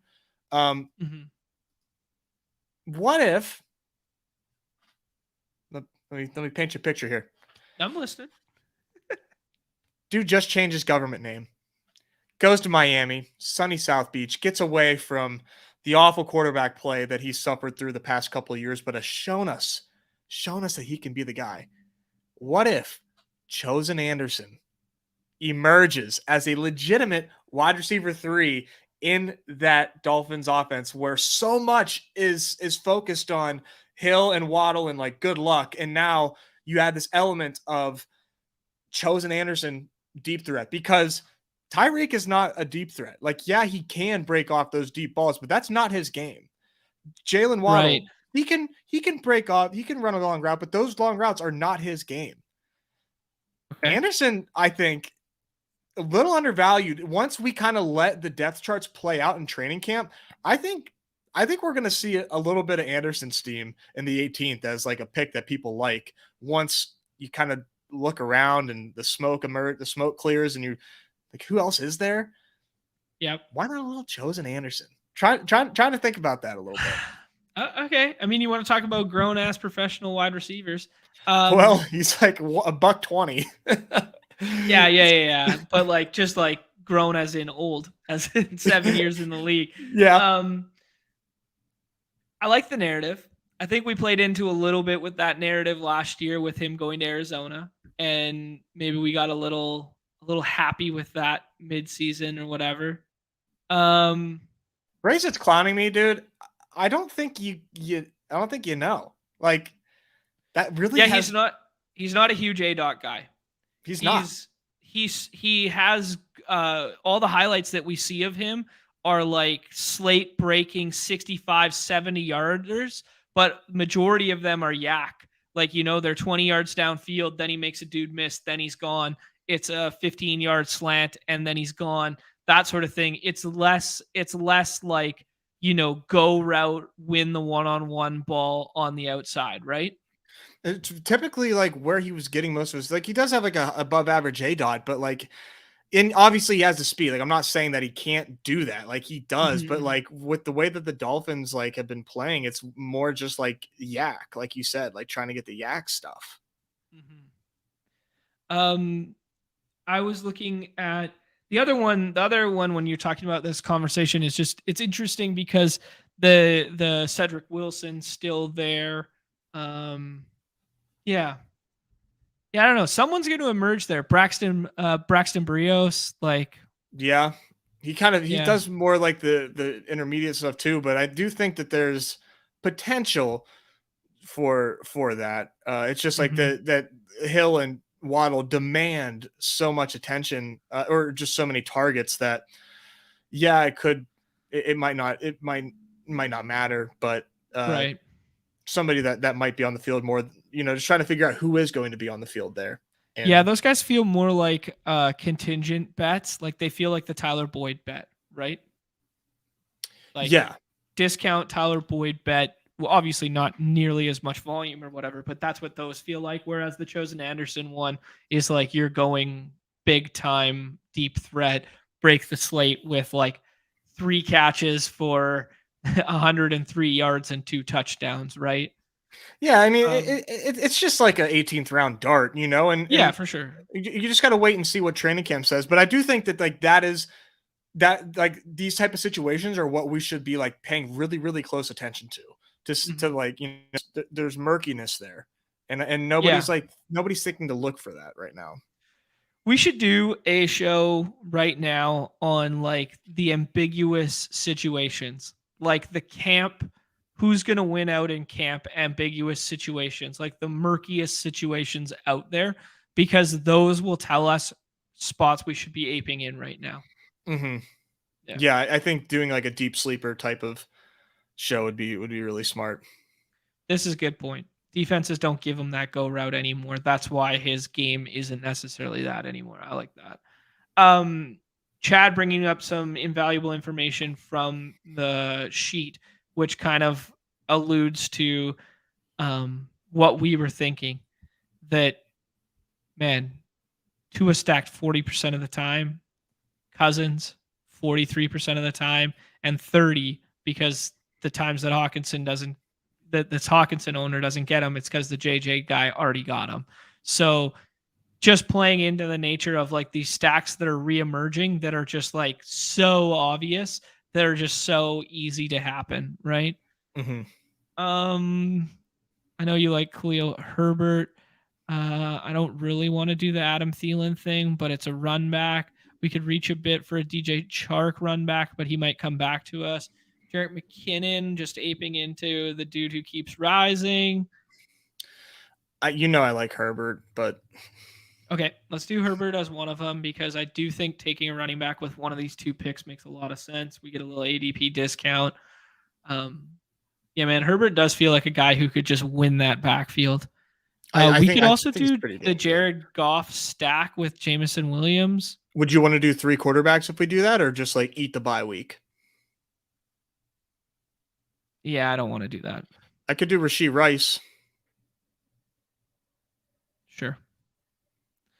2 of the biggest risers right now. This is the whole rise tier. This is the all rise tier in Jarek McKinnon, Rasheed Rice, and Rondell let's Moore, let's do and a Tank Bigsby being a let's do a riser check on too. what the team looks like right now. We can kind of see what we need next round here. So Okay. you got Maybe setting up. Hmm, maybe we should have reached a little bit there. Maybe it comes back to us. What do we got? We got 156 and 157. Okay, I'm gonna keep this thought to myself so that it maybe it doesn't get sniped in front of us, but we will see. Okay, we are through how many rounds? 12? That was the 12th round pick. Through 12 rounds. We got a 1-3-6-2 build. We got Trevor Lawrence, Travis Etienne, Cam Akers, Khalil Herbert, Devontae Adams, Garrett Wilson, Calvin Ridley, Jamison Williams, Allen Lazard, Rasheed Rice, George Kittle, Darren Waller. Thoughts, Nez? hmm. I think this is a really, really sick foundation. All right. This is a. I mean, dude, the three wideouts that we started off with are like all fantastic. That can Uh-huh. kind of keep us afloat until Jameson Williams comes in and provides some insane spike weeks. I like the running back room right now. I like Mhm. obviously I like DTN. Uh, I think Akers has a chance to give us like some points every week, and I love Herbert, man. This is a fun start. Rice is like the luxury pick. I think Yeah. we really took a lottery flyer on Rice, but I think he's worth taking a flyer on, right? I Mhm. mean, the evil we don't know in an ambiguous Kansas City wide receiver room.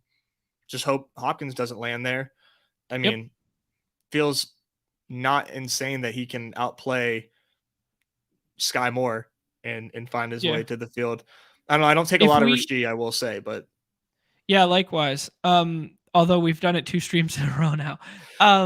But if okay, a hypothetical scenario, right? He's running with the ones in camp. He doesn't play the first game because, oh yeah, he's too valuable to us kind of narrative comes up, right? He's all of a sudden working over Sky Moore in the second game. He's the guy who goes 4 for 45 and a score in week 2 of the preseason, and we get this.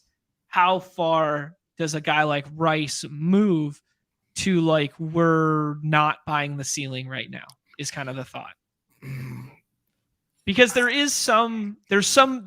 reason I bring it up, because with a player of his archetype and what's going on here is we might just be buying the ceiling right now, and he just does exactly what Sky Moore did last year, and just which is nothing.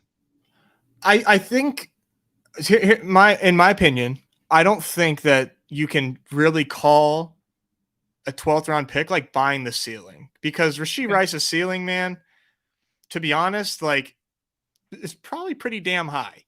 If Yeah. if he is like if he is good in a Patrick Right. Mahomes offense, like his ceiling is definitely going to be higher than like he's going behind. He went behind Sky Moore in this draft. Um, he Do we does over? have room to rise though. It's going to take like off-season reports. Okay.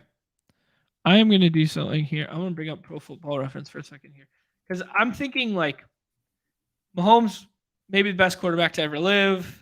On that He's a path. lock for what 5,000 yards this year. Like literally, like stays healthy, he's a lock for 5,000 yards, right? Mm-hmm. Do we overstate, given the way we've seen him spread the ball for like so many years that he's been in the league, right? With this Andy Reid system, do we overstate the fact how valuable that WR2 role is and keep chasing that? Because we chase it every year, right? We chased Mecole Hardman's ADP up the board. We chased Sky Moore's ADP up the board. We chased Juju's ADP up the board.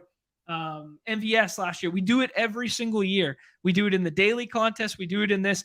And at what point has it ever been like his wide receiver was the guy you needed?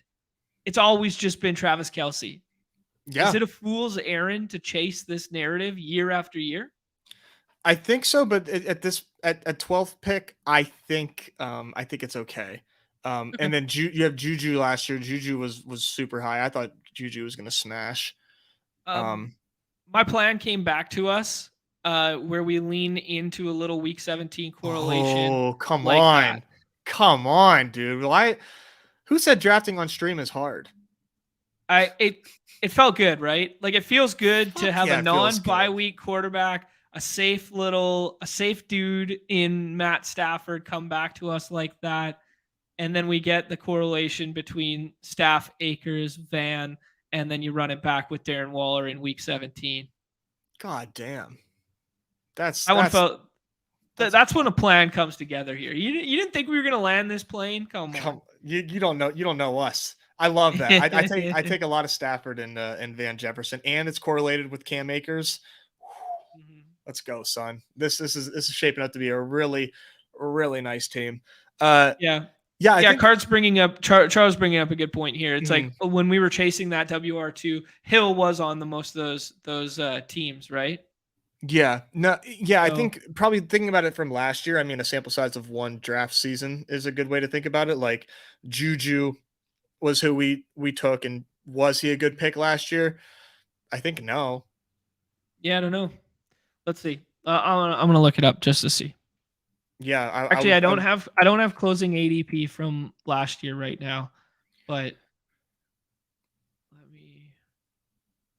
Juju finished. He played 14 games, 101 targets, 78 catches, almost 1,000 yards with 933 and 3 touchdowns.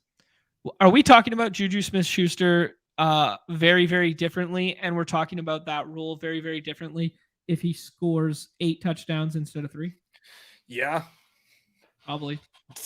Yeah. I thought Juju had like really high touchdown upside in his ceiling, but he just like, yeah, it just doesn't look anything like the guy that he was on Pittsburgh Mhm. when he was a Steeler. And Yeah. yeah, I think the answer is like maybe you like yeah, it'd be nice to be able to see the future, but chances are this receiving room for the Chiefs is like last year, where it's just like just a rotating like musical chairs of guys who like yeah they get their turn, but nobody ever is the guy you need necessarily. Mhm. But that's why I like Rashee Rice, because like we don't know that, and Justin Ross is also an option there, and same with Richie James. Richie James is probably going to be like one of my favorite 18th round picks all summer, just because like he was dependable for Daniel Jones, and now he can kind of play a role of like dependable slot that Sky Moore really could not. Yeah. And Kadarius Toney is just like we'll be lucky if he ever breaks 50% snaps in a given game. Yeah. Oh, Yeah. I mean, you're talking through extremely viable paths, right? Like we're talking range of outcomes. You're speaking incredibly logical that ADP is not currently giving precedent to. Does that make sense? yeah. No, I Yeah. think that makes sense. The Tony stuff, dude, I just don't know that I'll ever be able to. I mean, he went to the strange drafter in this room, but Mm-hmm. I don't know that like I can't. He feels like one of the like Tony. Oh God, dude, Tony. I'm so worried that I'm so worried that if he smashes, he just blows like the fucking league away, and he's the guy you Oh, I need. mean, he's one of the most high variance picks you could possibly have right now. And Just I in don't. terms of like I perceived talent and perceived ability coupled with, coaching staff coupled with role. That there might not be a higher ceiling pick right now than him, but there also is no lower floor. Like I've made the Antonio Callaway comp so many times, right? Where it's just like he feels very similar to that. Like a dude, yeah, there you go, right? Like Tony ran 8 routes in the last 2 games. Like yeah, granted, he was hurt in the postseason. Like he was yeah, hurt, but evergreen, right? It's evergreen. always It's hurt. always been the ankle with him. It's always been whatever. That's why I just can't understand this ADP, dude. And I get I'm so worried. It's wish casting, man. It's wish casting. It's exactly what the with the Rashee Rice one is. Just give me a piece of that offense and wish cast. Viper, I'm not going to apologize for what we did here. We were setting that bad boy up for a minute, and you didn't need a third quarterback on that team. You got Daniel Jones. You got Daniel Jones, and you got Jalen Hurts. I think you're totally fine. I think if you did the Stafford thing and you did 3 quarterbacks and you double correlated like that, I think you would have. I think we did you a favor. You would have been doing yourself a disservice on this roster to go with the Higbee Cup plus Stafford Yeah. plus Daniel Jones plus Hyatt. Like I think you were fine. The thesis is Daniel Jones scores the rushing touchdowns that week, and Cooper Cup is the guy you need on the other side, and we're hung out to dry because we don't have Cooper Cup. Yeah, we just saved your draft, dude. Yeah, we saved your ass. Tannehill going before round 18 is surprising. I like it. This is I an like it, interesting man. room. I think we got a double tap running back here, and I think there are 2 nice ones. Okay. I think we get 2 week 17 run backs if we go Jerome Ford, although we said we didn't love the nature of Let's whatever. take Hubbard first. Okay. So I'm cool Chuba with Ford, but okay. Chuba's a nice little run back off of the Jacksonville stuff that we already been doing there. That I mean, that one feels good. And then talk me into someone else other than Jerome Well, Ford. do we get who? If you scroll down just a little bit, Then you're tempting me with some Lenny stuff. yeah. I mean, probably Ford, but I think Lenny or Zeke or I'm buying Give me a into name. like the. Give me a name. Let's go Jerome. Let's go Jerome. This is your Okay. pick. I want this. I want this to be yours. Well, the reason I don't take a ton of Jerome Ford at his new ADP, I was mixing some in the 18th round before. The reason I think Jerome Ford fits this roster is we tell ourselves the story of the inverse of the story at the top of the show, where, okay, they bring nobody else in. Jerome Ford, they're comfortable with him as a year two guy to just carry the mail behind Nick Chubb, use him in that Kareem Hunt role, plus the contingency value. And then you get a little run back off of the fact that we have Garrett Wilson and Alan Lazard. So we bet on that Jets offense. And now we get a little week 17. If I bring up my little cheat sheet correlation to confirm I'm not an absolute idiot. Yep. We got Jets Brown, right? at Browns. Yeah. Thanks for Corain for helping me remember that one. Yeah. The only way Rodgers could be the likable quarterback. Yes, that's The so likable good. quarterback bull. That's so good. I think I have most of these memorized now. All these guys care about is week 17. Yeah, I think we talk about not being overcorrelated as a way to excuse our Waller pick, and now we've just correlated every single pick along the way. Yeah, exactly. We're seeing Claypool push up a little bit here. I like that pick. Terrence Marshall push up a little bit here. Not a guy I've been seeing drafted a ton, but I mean, feels as good a bet as anyone in that offense. The D Eskridge pick, I mean, that's a pretty. There's a lot of mouths to feed in that Seattle locker room there, but if you think Seattle is going to kind of ease Tyler Lockett out of his role in the future and then fill the void with a guy they drafted last year. I don't know, maybe a little. You could probably wait till the 20th round there, but this is introduces an ability to get some unique combos. That's for sure. That is, yeah, you're gonna have to sell me on that one. Yeah, I just haven't seen it yet, so I'd be interested to hear what Ray's thought process is there. In the 16th. Yeah. Maybe I'm missing some news. Yeah. GA, no, I did not see in reference to this. If you do care to fill us in.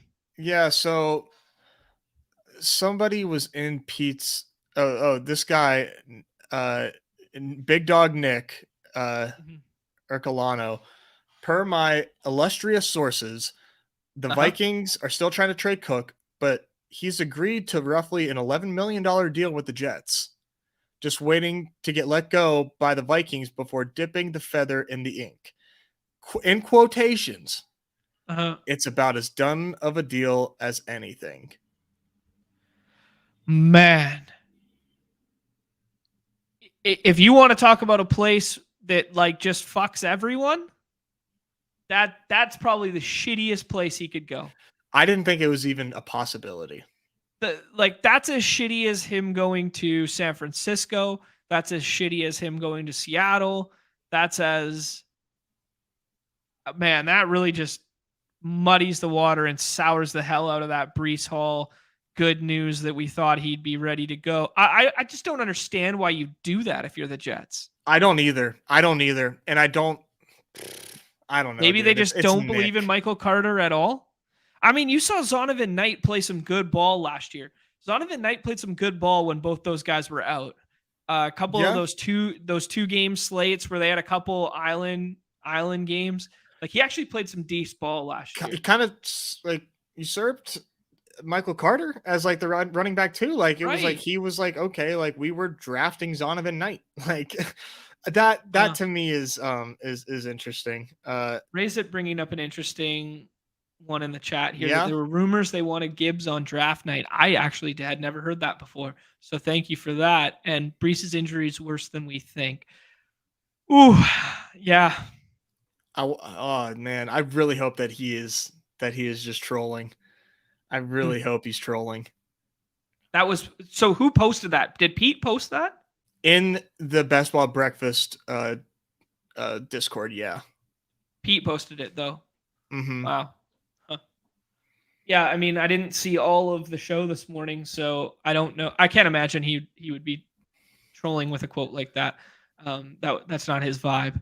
I think when he posts like authentic stuff like that, he's speaking genuinely. Let's jump back to this team for 1 second. Then let's have one conversation. And if I see 5 baseballs in the chat, Nez has got a heart out here. I He's do, got to leave unfortunately. in about 10 minutes as soon as his draft's done here. But I want to ask his opinion on one more thing other than the draft before we rip. You got time for one little chat? After this 18th pick, I do. But okay. We have some people coming in help move some furniture around. Okay. So 2572 right now, Nez. I think we are done at tight end and we are done at quarterback. Where would you like to allocate some of this draft capital we have remaining? I think we probably shoot the moon on some running backs. What do you think? Okay. Yeah, I'm about it. So I think you want 2 running backs or you want 1? I think I want 2, but if you want to do just 1, I kind of wanted Marvin Jones. I know I love Marvin Jones. Okay. So like, I'm thinking Kareem Hunt as a free agent.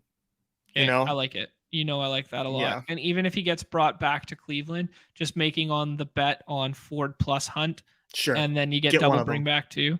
Yeah, I'm fine with that. And then now whom else do you like here? Because I got a name. Who do you like? I like Ty Chandler. Okay.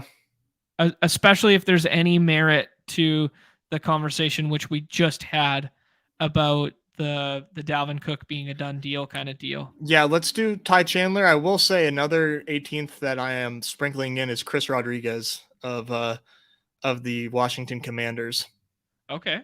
Bieniemy's Eric Bieniemy, the OC of the Commanders, spoke pretty highly on Rodriguez, and I mean everybody does. They all speak highly about their draft picks. They're all going to like embellish on them, but you want to talk about Brian Robinson, who like for all for everything he's gone through, like wasn't outstanding. I do like Brian Robinson, but just kind of using this as a point to put on the Chris Rodriguez bullish side.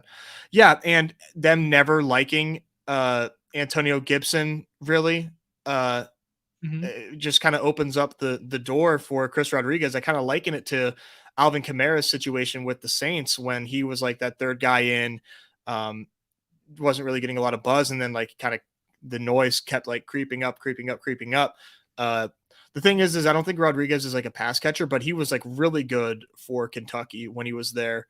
That's hilarious. So I think Rodriguez is somebody to keep an eye on. I just took him in my ship chasing dynasty league, just as a guy that's being talked up and probably could outplay Brian Robinson, but I will say despite Robinson's flaws, I still liked him. Okay. I like it. Just trying to shuffle around these 18 round picks. Think about the narrative for why people like Antonio Gibson right now. Oh, we bought into the talent in the past. There's a new coaching staff. Maybe they'll like him more than the previous regime, blah, blah, blah, right? Like there's that whole narrative, right? Well, why can't the same narrative be true of a rookie, right? Yeah. Like why not? I don't know. Yeah. I'm buying in. Just not totally, but somebody to keep an eye on for sure. As like I've already done 100 drafts post NFL draft of all the various tournaments, man, and I'm just like I still got 130 BBMs to go. Some fun late round picks here. I like the Zach Ertz one a lot. I think he's going somewhere. He's going to a contender, and I do think just given the money and the situation, like there's somewhere to contain, and in that same vein, or somewhere to contend for targets. And in that same vein, that makes me like Trey McBride too. Like you want to talk about vacated targets and Hopkins gone now and whatever. Like why not just take a shot on McBride? We know the narratives around tight ends, like second year breakouts compared to first year breakouts. If we're humming and hawing between Michael Mayers and him. Like, why not take some swings at Trey McBride right now? Yeah, No, I totally agree. Totally agree. I think cool. there's some things that could continue to break McBride's way even still.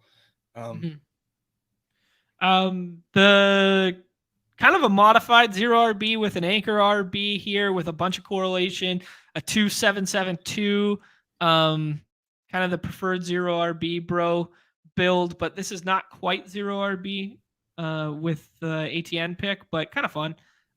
Trevor Lawrence, Matthew Stafford, ATN Akers, Herbert Hubbard, yeah, Ford, yeah. Hunt, Chandler, Adams, Wilson, Ridley, Jameson Williams, Alan Lazar, Rishi Rice, Van Jefferson, Kittle, Waller. Not terrible. Dude, that's a good team. Yeah, it's Sorry. not terrible. Sorry, that Yeah. team's really good. Once again, another masterclass on here. Tight end, lock, you're not beating us there. Wide receiver, totally locked, not beating us there. Running Mhm. back, yeah, go ahead and have your stinky little running back points. And QB, have you ever heard of the best QB prospect in football since Andrew Luck? Goes by the name of Trevor Lawrence. So Love it. good luck. Respect, baby, respect. Purdy undrafted. Wow. Yeah, Purdy undrafted, but Trey Lance drafted. So it's interesting. The 20th round or 18th round dip there a little bit.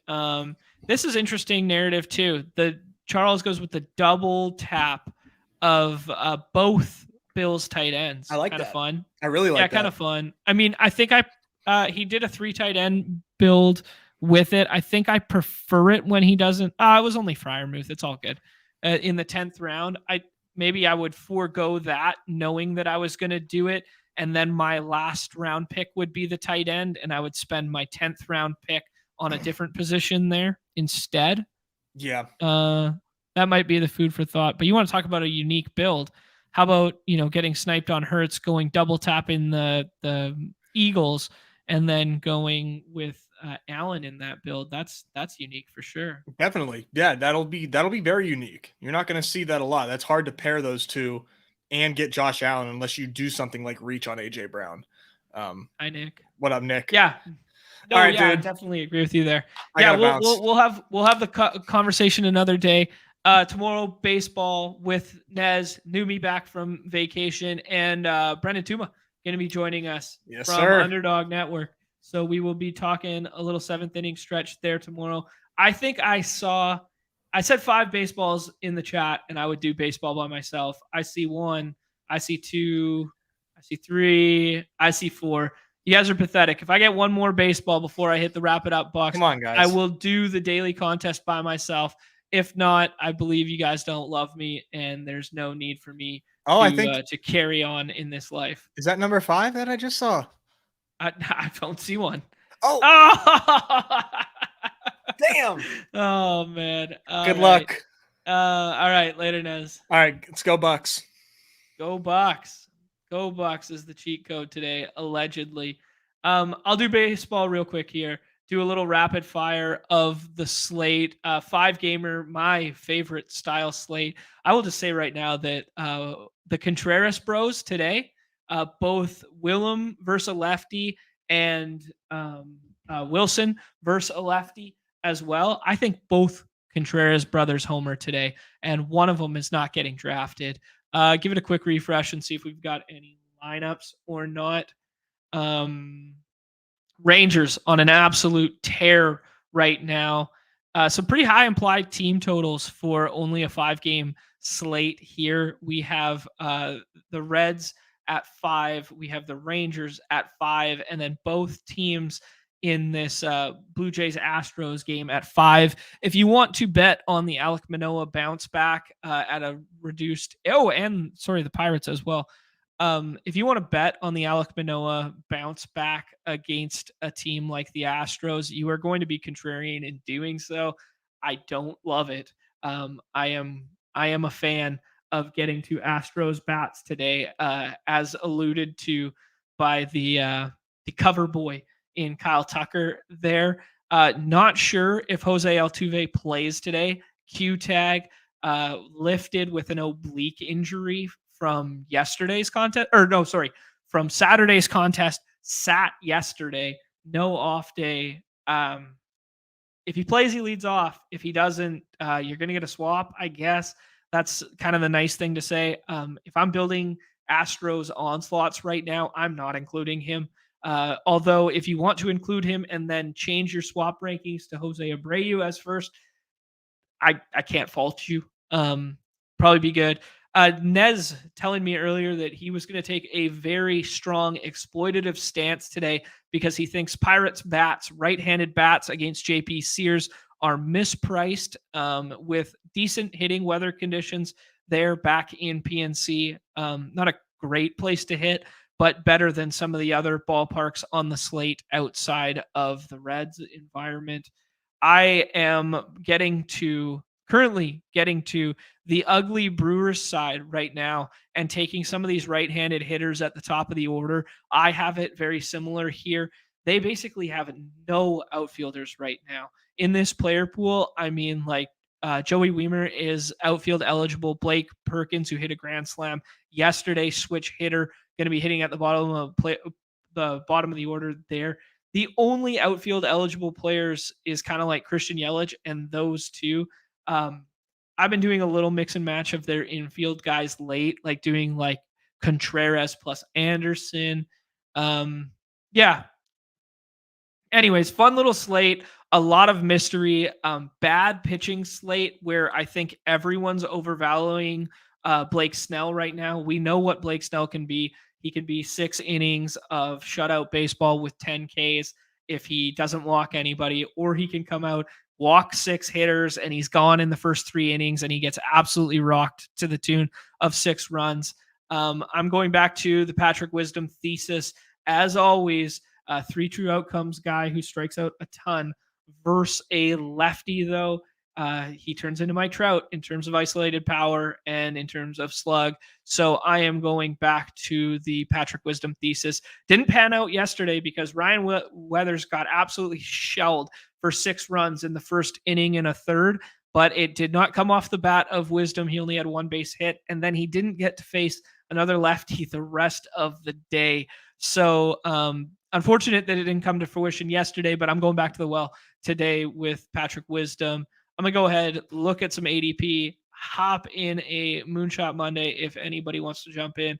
And then maybe I try and get in the big fly here. But yeah, right now, looks like the Pirates bats, righties at the top of their lineup, largely undervalued. Looks like the San Diego guys are slightly overvalued, but I'm never going to fault you for getting to San Diego. Xander Bogaerts with a Q tag as well. I think he's back in the lineup today and leads off, but that one I think I'm more confident in that one than the Jose Altuve, but I'm not entirely sure. And then kind of where I think the chalk should be going instead of San Diego and Texas at the top, I think the chalk should be running through the Astros and the Blue Jays, and then the undervalued bats being largely the Brewers and the Pirates. So lots of fun ways to get unique, lots of fun ways to build today. You can get froze out at pitcher pretty easily today, but when I do, I fall back on Kyle Hendricks, just professional pitcher who's done it for years, who he's not going to give you the strikeout floor, but he's going to suppress hard contact and most likely give you the serviceable 5-6 innings you need to score, not break the slate, but score the 8-9 points so that your lineups are not dead comparative to like going the Manoah, Belak, or Julio Teheran route, who could all get absolutely shelled and provide you with flat zero floors and kill some good hitting lineups. So I've been taking the safety net of like Kyle Hendricks when I go with the 0 pitcher builds. Yeah. Let's see what we wind out with here. Done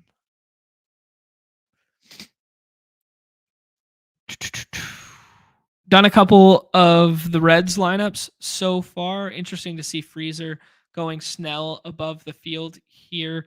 We could do Seager and then try and push Simeon and then fall back on Adolis if it happens. They get Adam Wainwright today, who just has not looked good since being backed. You know what? I'm gonna go with Jordan. I'm gonna stick with my. I'm not gonna run into the ADP game. I'm gonna stick with my thesis of being like today is the day that you want undervalued Astros. Um, but a lot of good spots for hitting today. Not gonna lie. I mean, you can if you came at me and said the best stack today. If you came at me today and said the best stack were Cardinals versus a lefty, I couldn't fault you because that thesis runs true all the damn time. If you told me Great American Ballpark, either of these two teams, though Julio Teheran in his 2 starts back since signing with the Brewers has looked pretty nice. We know what he is, so you could tell me either of these 2 games to get to, which makes it a very very fun slate. But my stance right now is going to be to get ahead of the field on Houston, I believe, and then run it back with some contrarian. Actually, I'm just going to show you what I'm going to do. I'm going to go ahead and take this little Houston outfield stack, which I really like today, and then I'm going to run it back with contrarian one-off infield bats that I think are good homer potential, who I think are going to be lower owned than they should. Both the Contreras brothers and Patrick Wisdom. Basically, that's basically what I'm going to do right here because I think the Astro stack for a 5-man build is going to be duped pretty crazy because it's always available. It's basically available in every single draft. So I'm going to do this where I start Houston, do the outfield stuff, then go contrarian infield. If I start with the infield stuff, say I started with Seager plus Simeon, I would run it back with contrarian outfield from the Pirates right-handed sticks at the top of the order in McCutchen plus Brian Reynolds as a switch hitter there. So I think there's a lot of ways to get this one home. What do you guys say I hit? I've never done a solo before. The boys hung me out to dry here. Pete's Jam is the Feeding the Ducks. I said that his new logo looks like a minor league baseball logo. That was a compliment. Those minor league baseball logos are tight. Yeah. Okay. I think if we're going to do the contrarian one-off bats, we can get ahead of pitcher right now and not wait for Kyle Hendricks.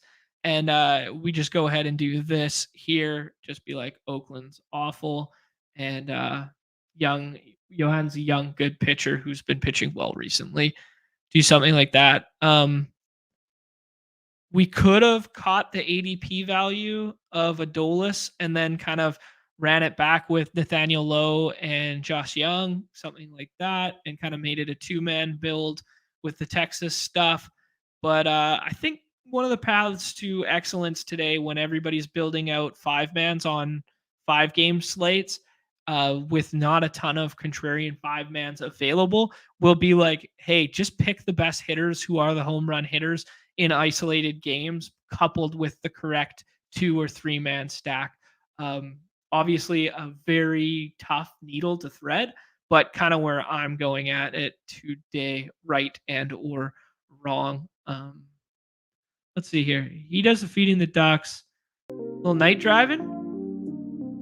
Let me know if it's too low or too high there. This is normally newbies vibe doing the solo streams.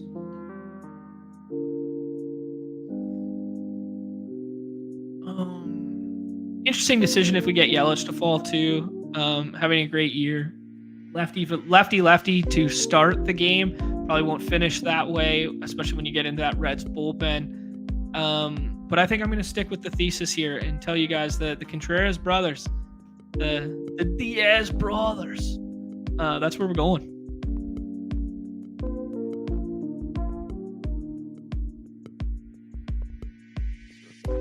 Here, bring up the draft board. Vlad, Springer, Bo, all kind of like isolated.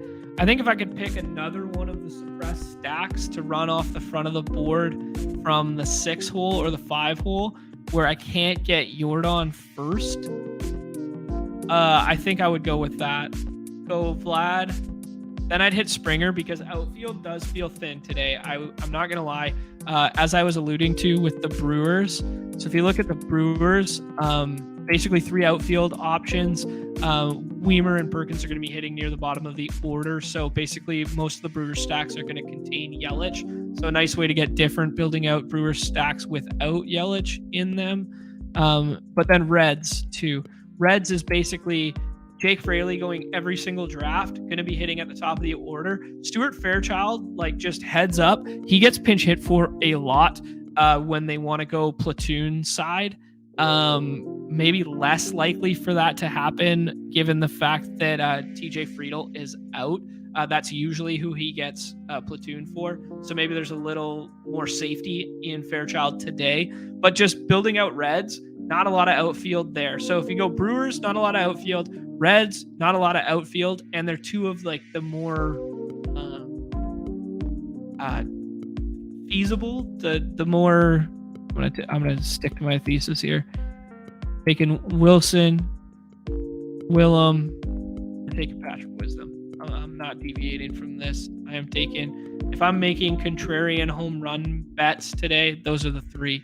But point being, if you're gonna backstack outfield today, it primarily has to come from the Pirates because they have Reynolds, Joe, McCutchen, all these kind of guys that are options. Leone Taveras has a Q tag right now. I don't think he plays.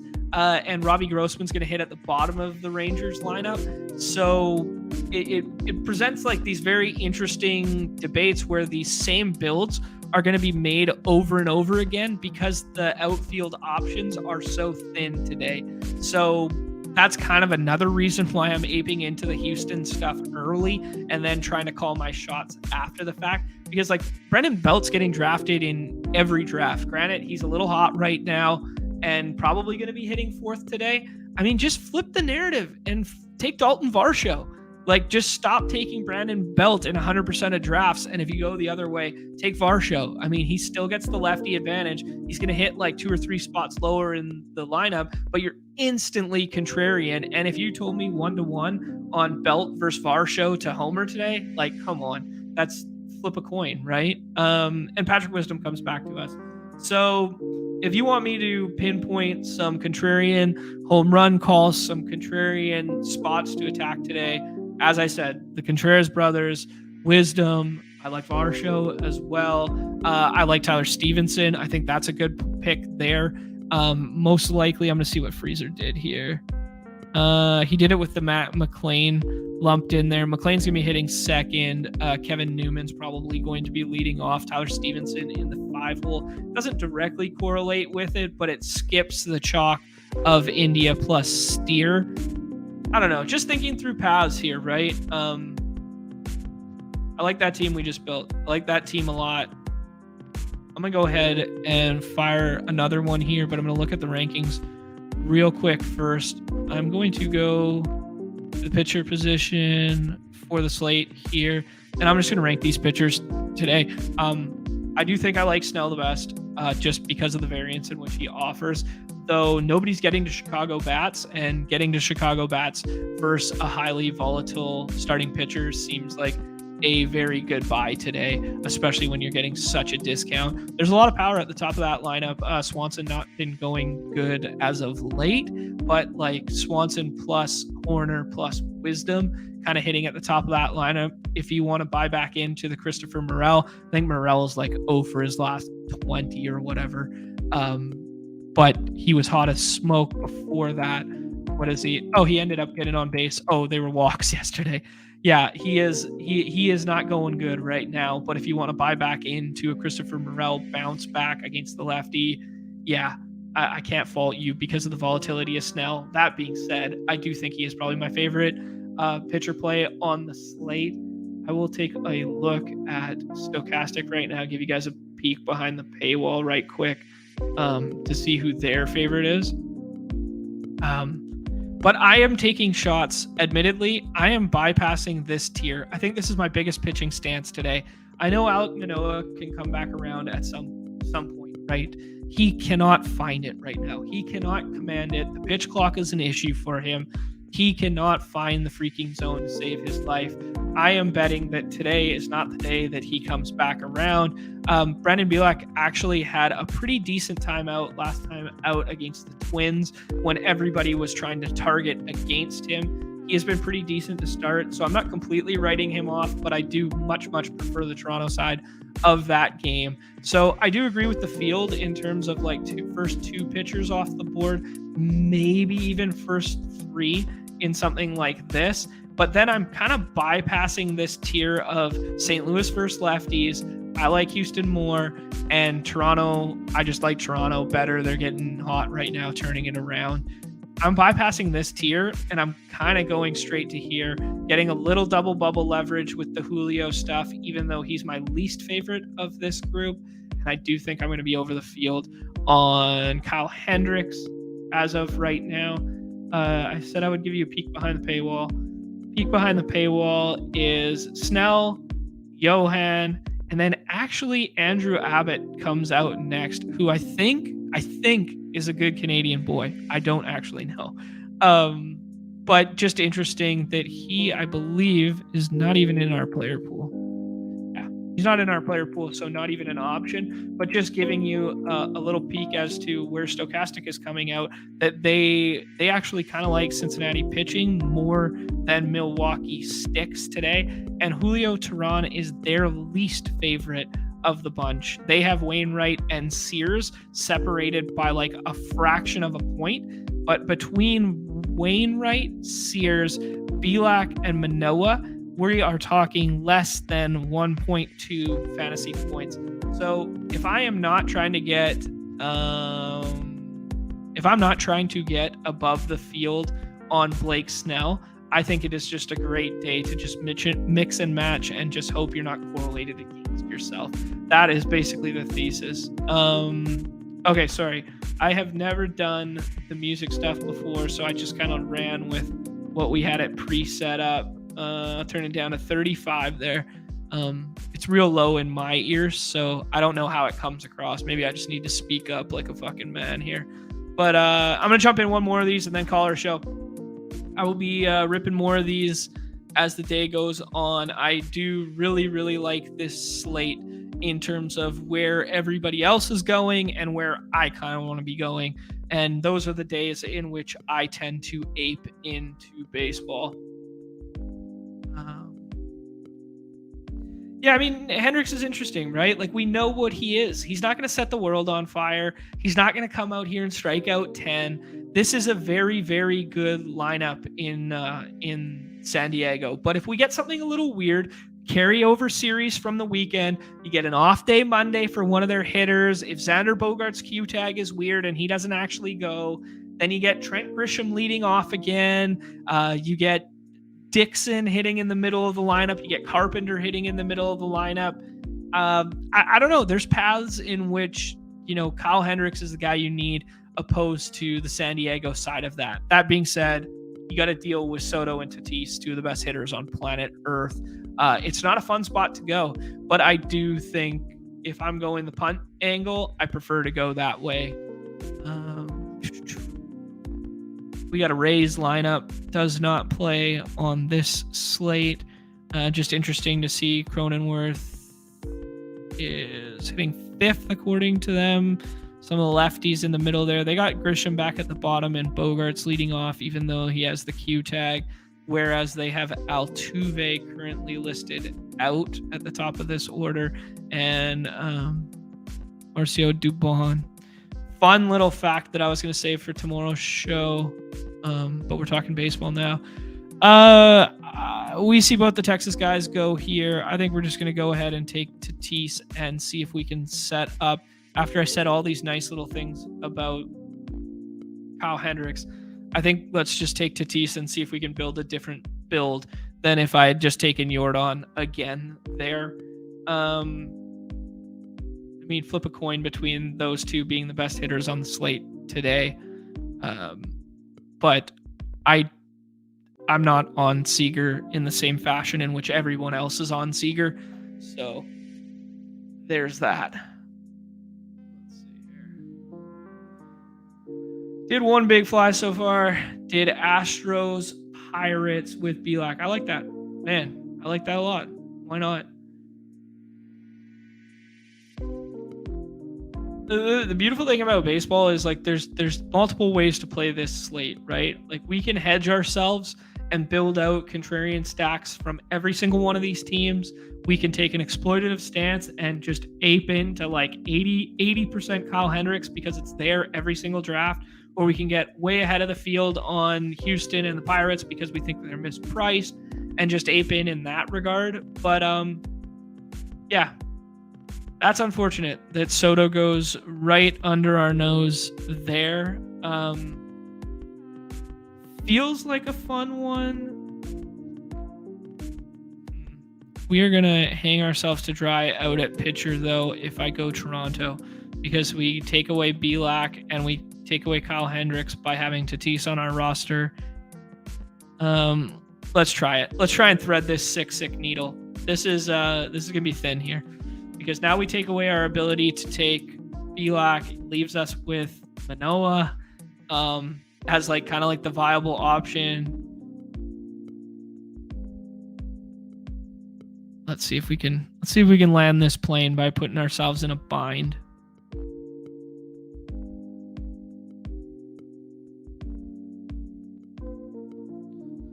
Yeah, Yordan Tatis. I mean, if you can get Yordan Tatis, you just do it and figure the rest out. Interesting conversation to have in the $50 in the big fly to just kind of decide between, hey, am I just going like onslaught stack here and just going contrarian onslaught, or am I trying to thread the needle and do the one-offs? I think it's more viable to do the onslaught stack in the $50 small field one, which kind of sounds counterintuitive, but just gives you a path to getting less things right. Whereas I think to win a 3,000 person contest on a 5-game slate, you're going to have to be damn near perfect to do so here. I'm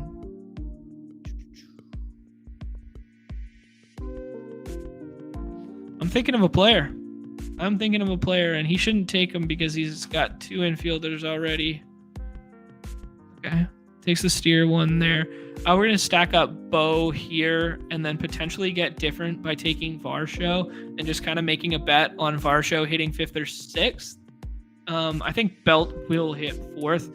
I think Chapman probably will hit 5th. So it's just kind of a bet on whether they put Varsho up a little bit in that order today to hit 6 instead of 7. Gives you a little more path to correlation with Vlad.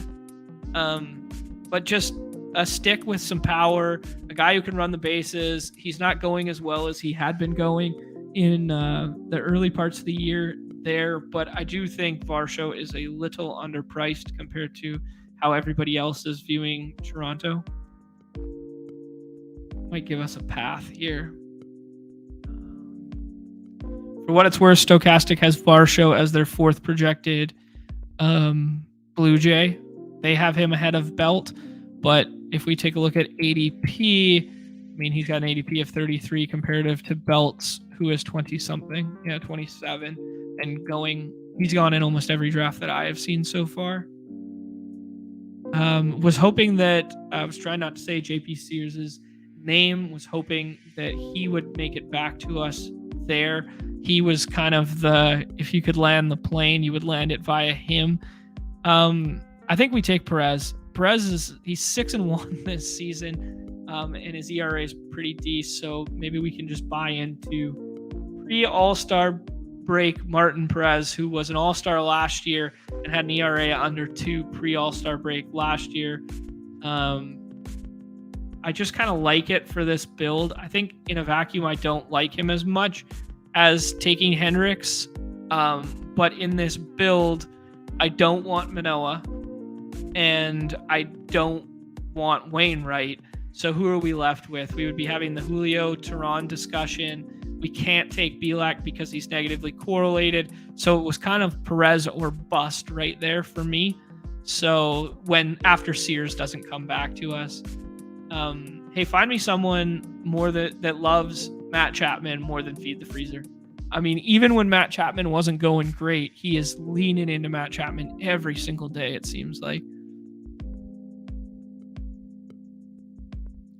Arenado, Tyler Stevenson again. So Feed the Freezer really likes the Reds and really likes Tyler Stevenson in particular there.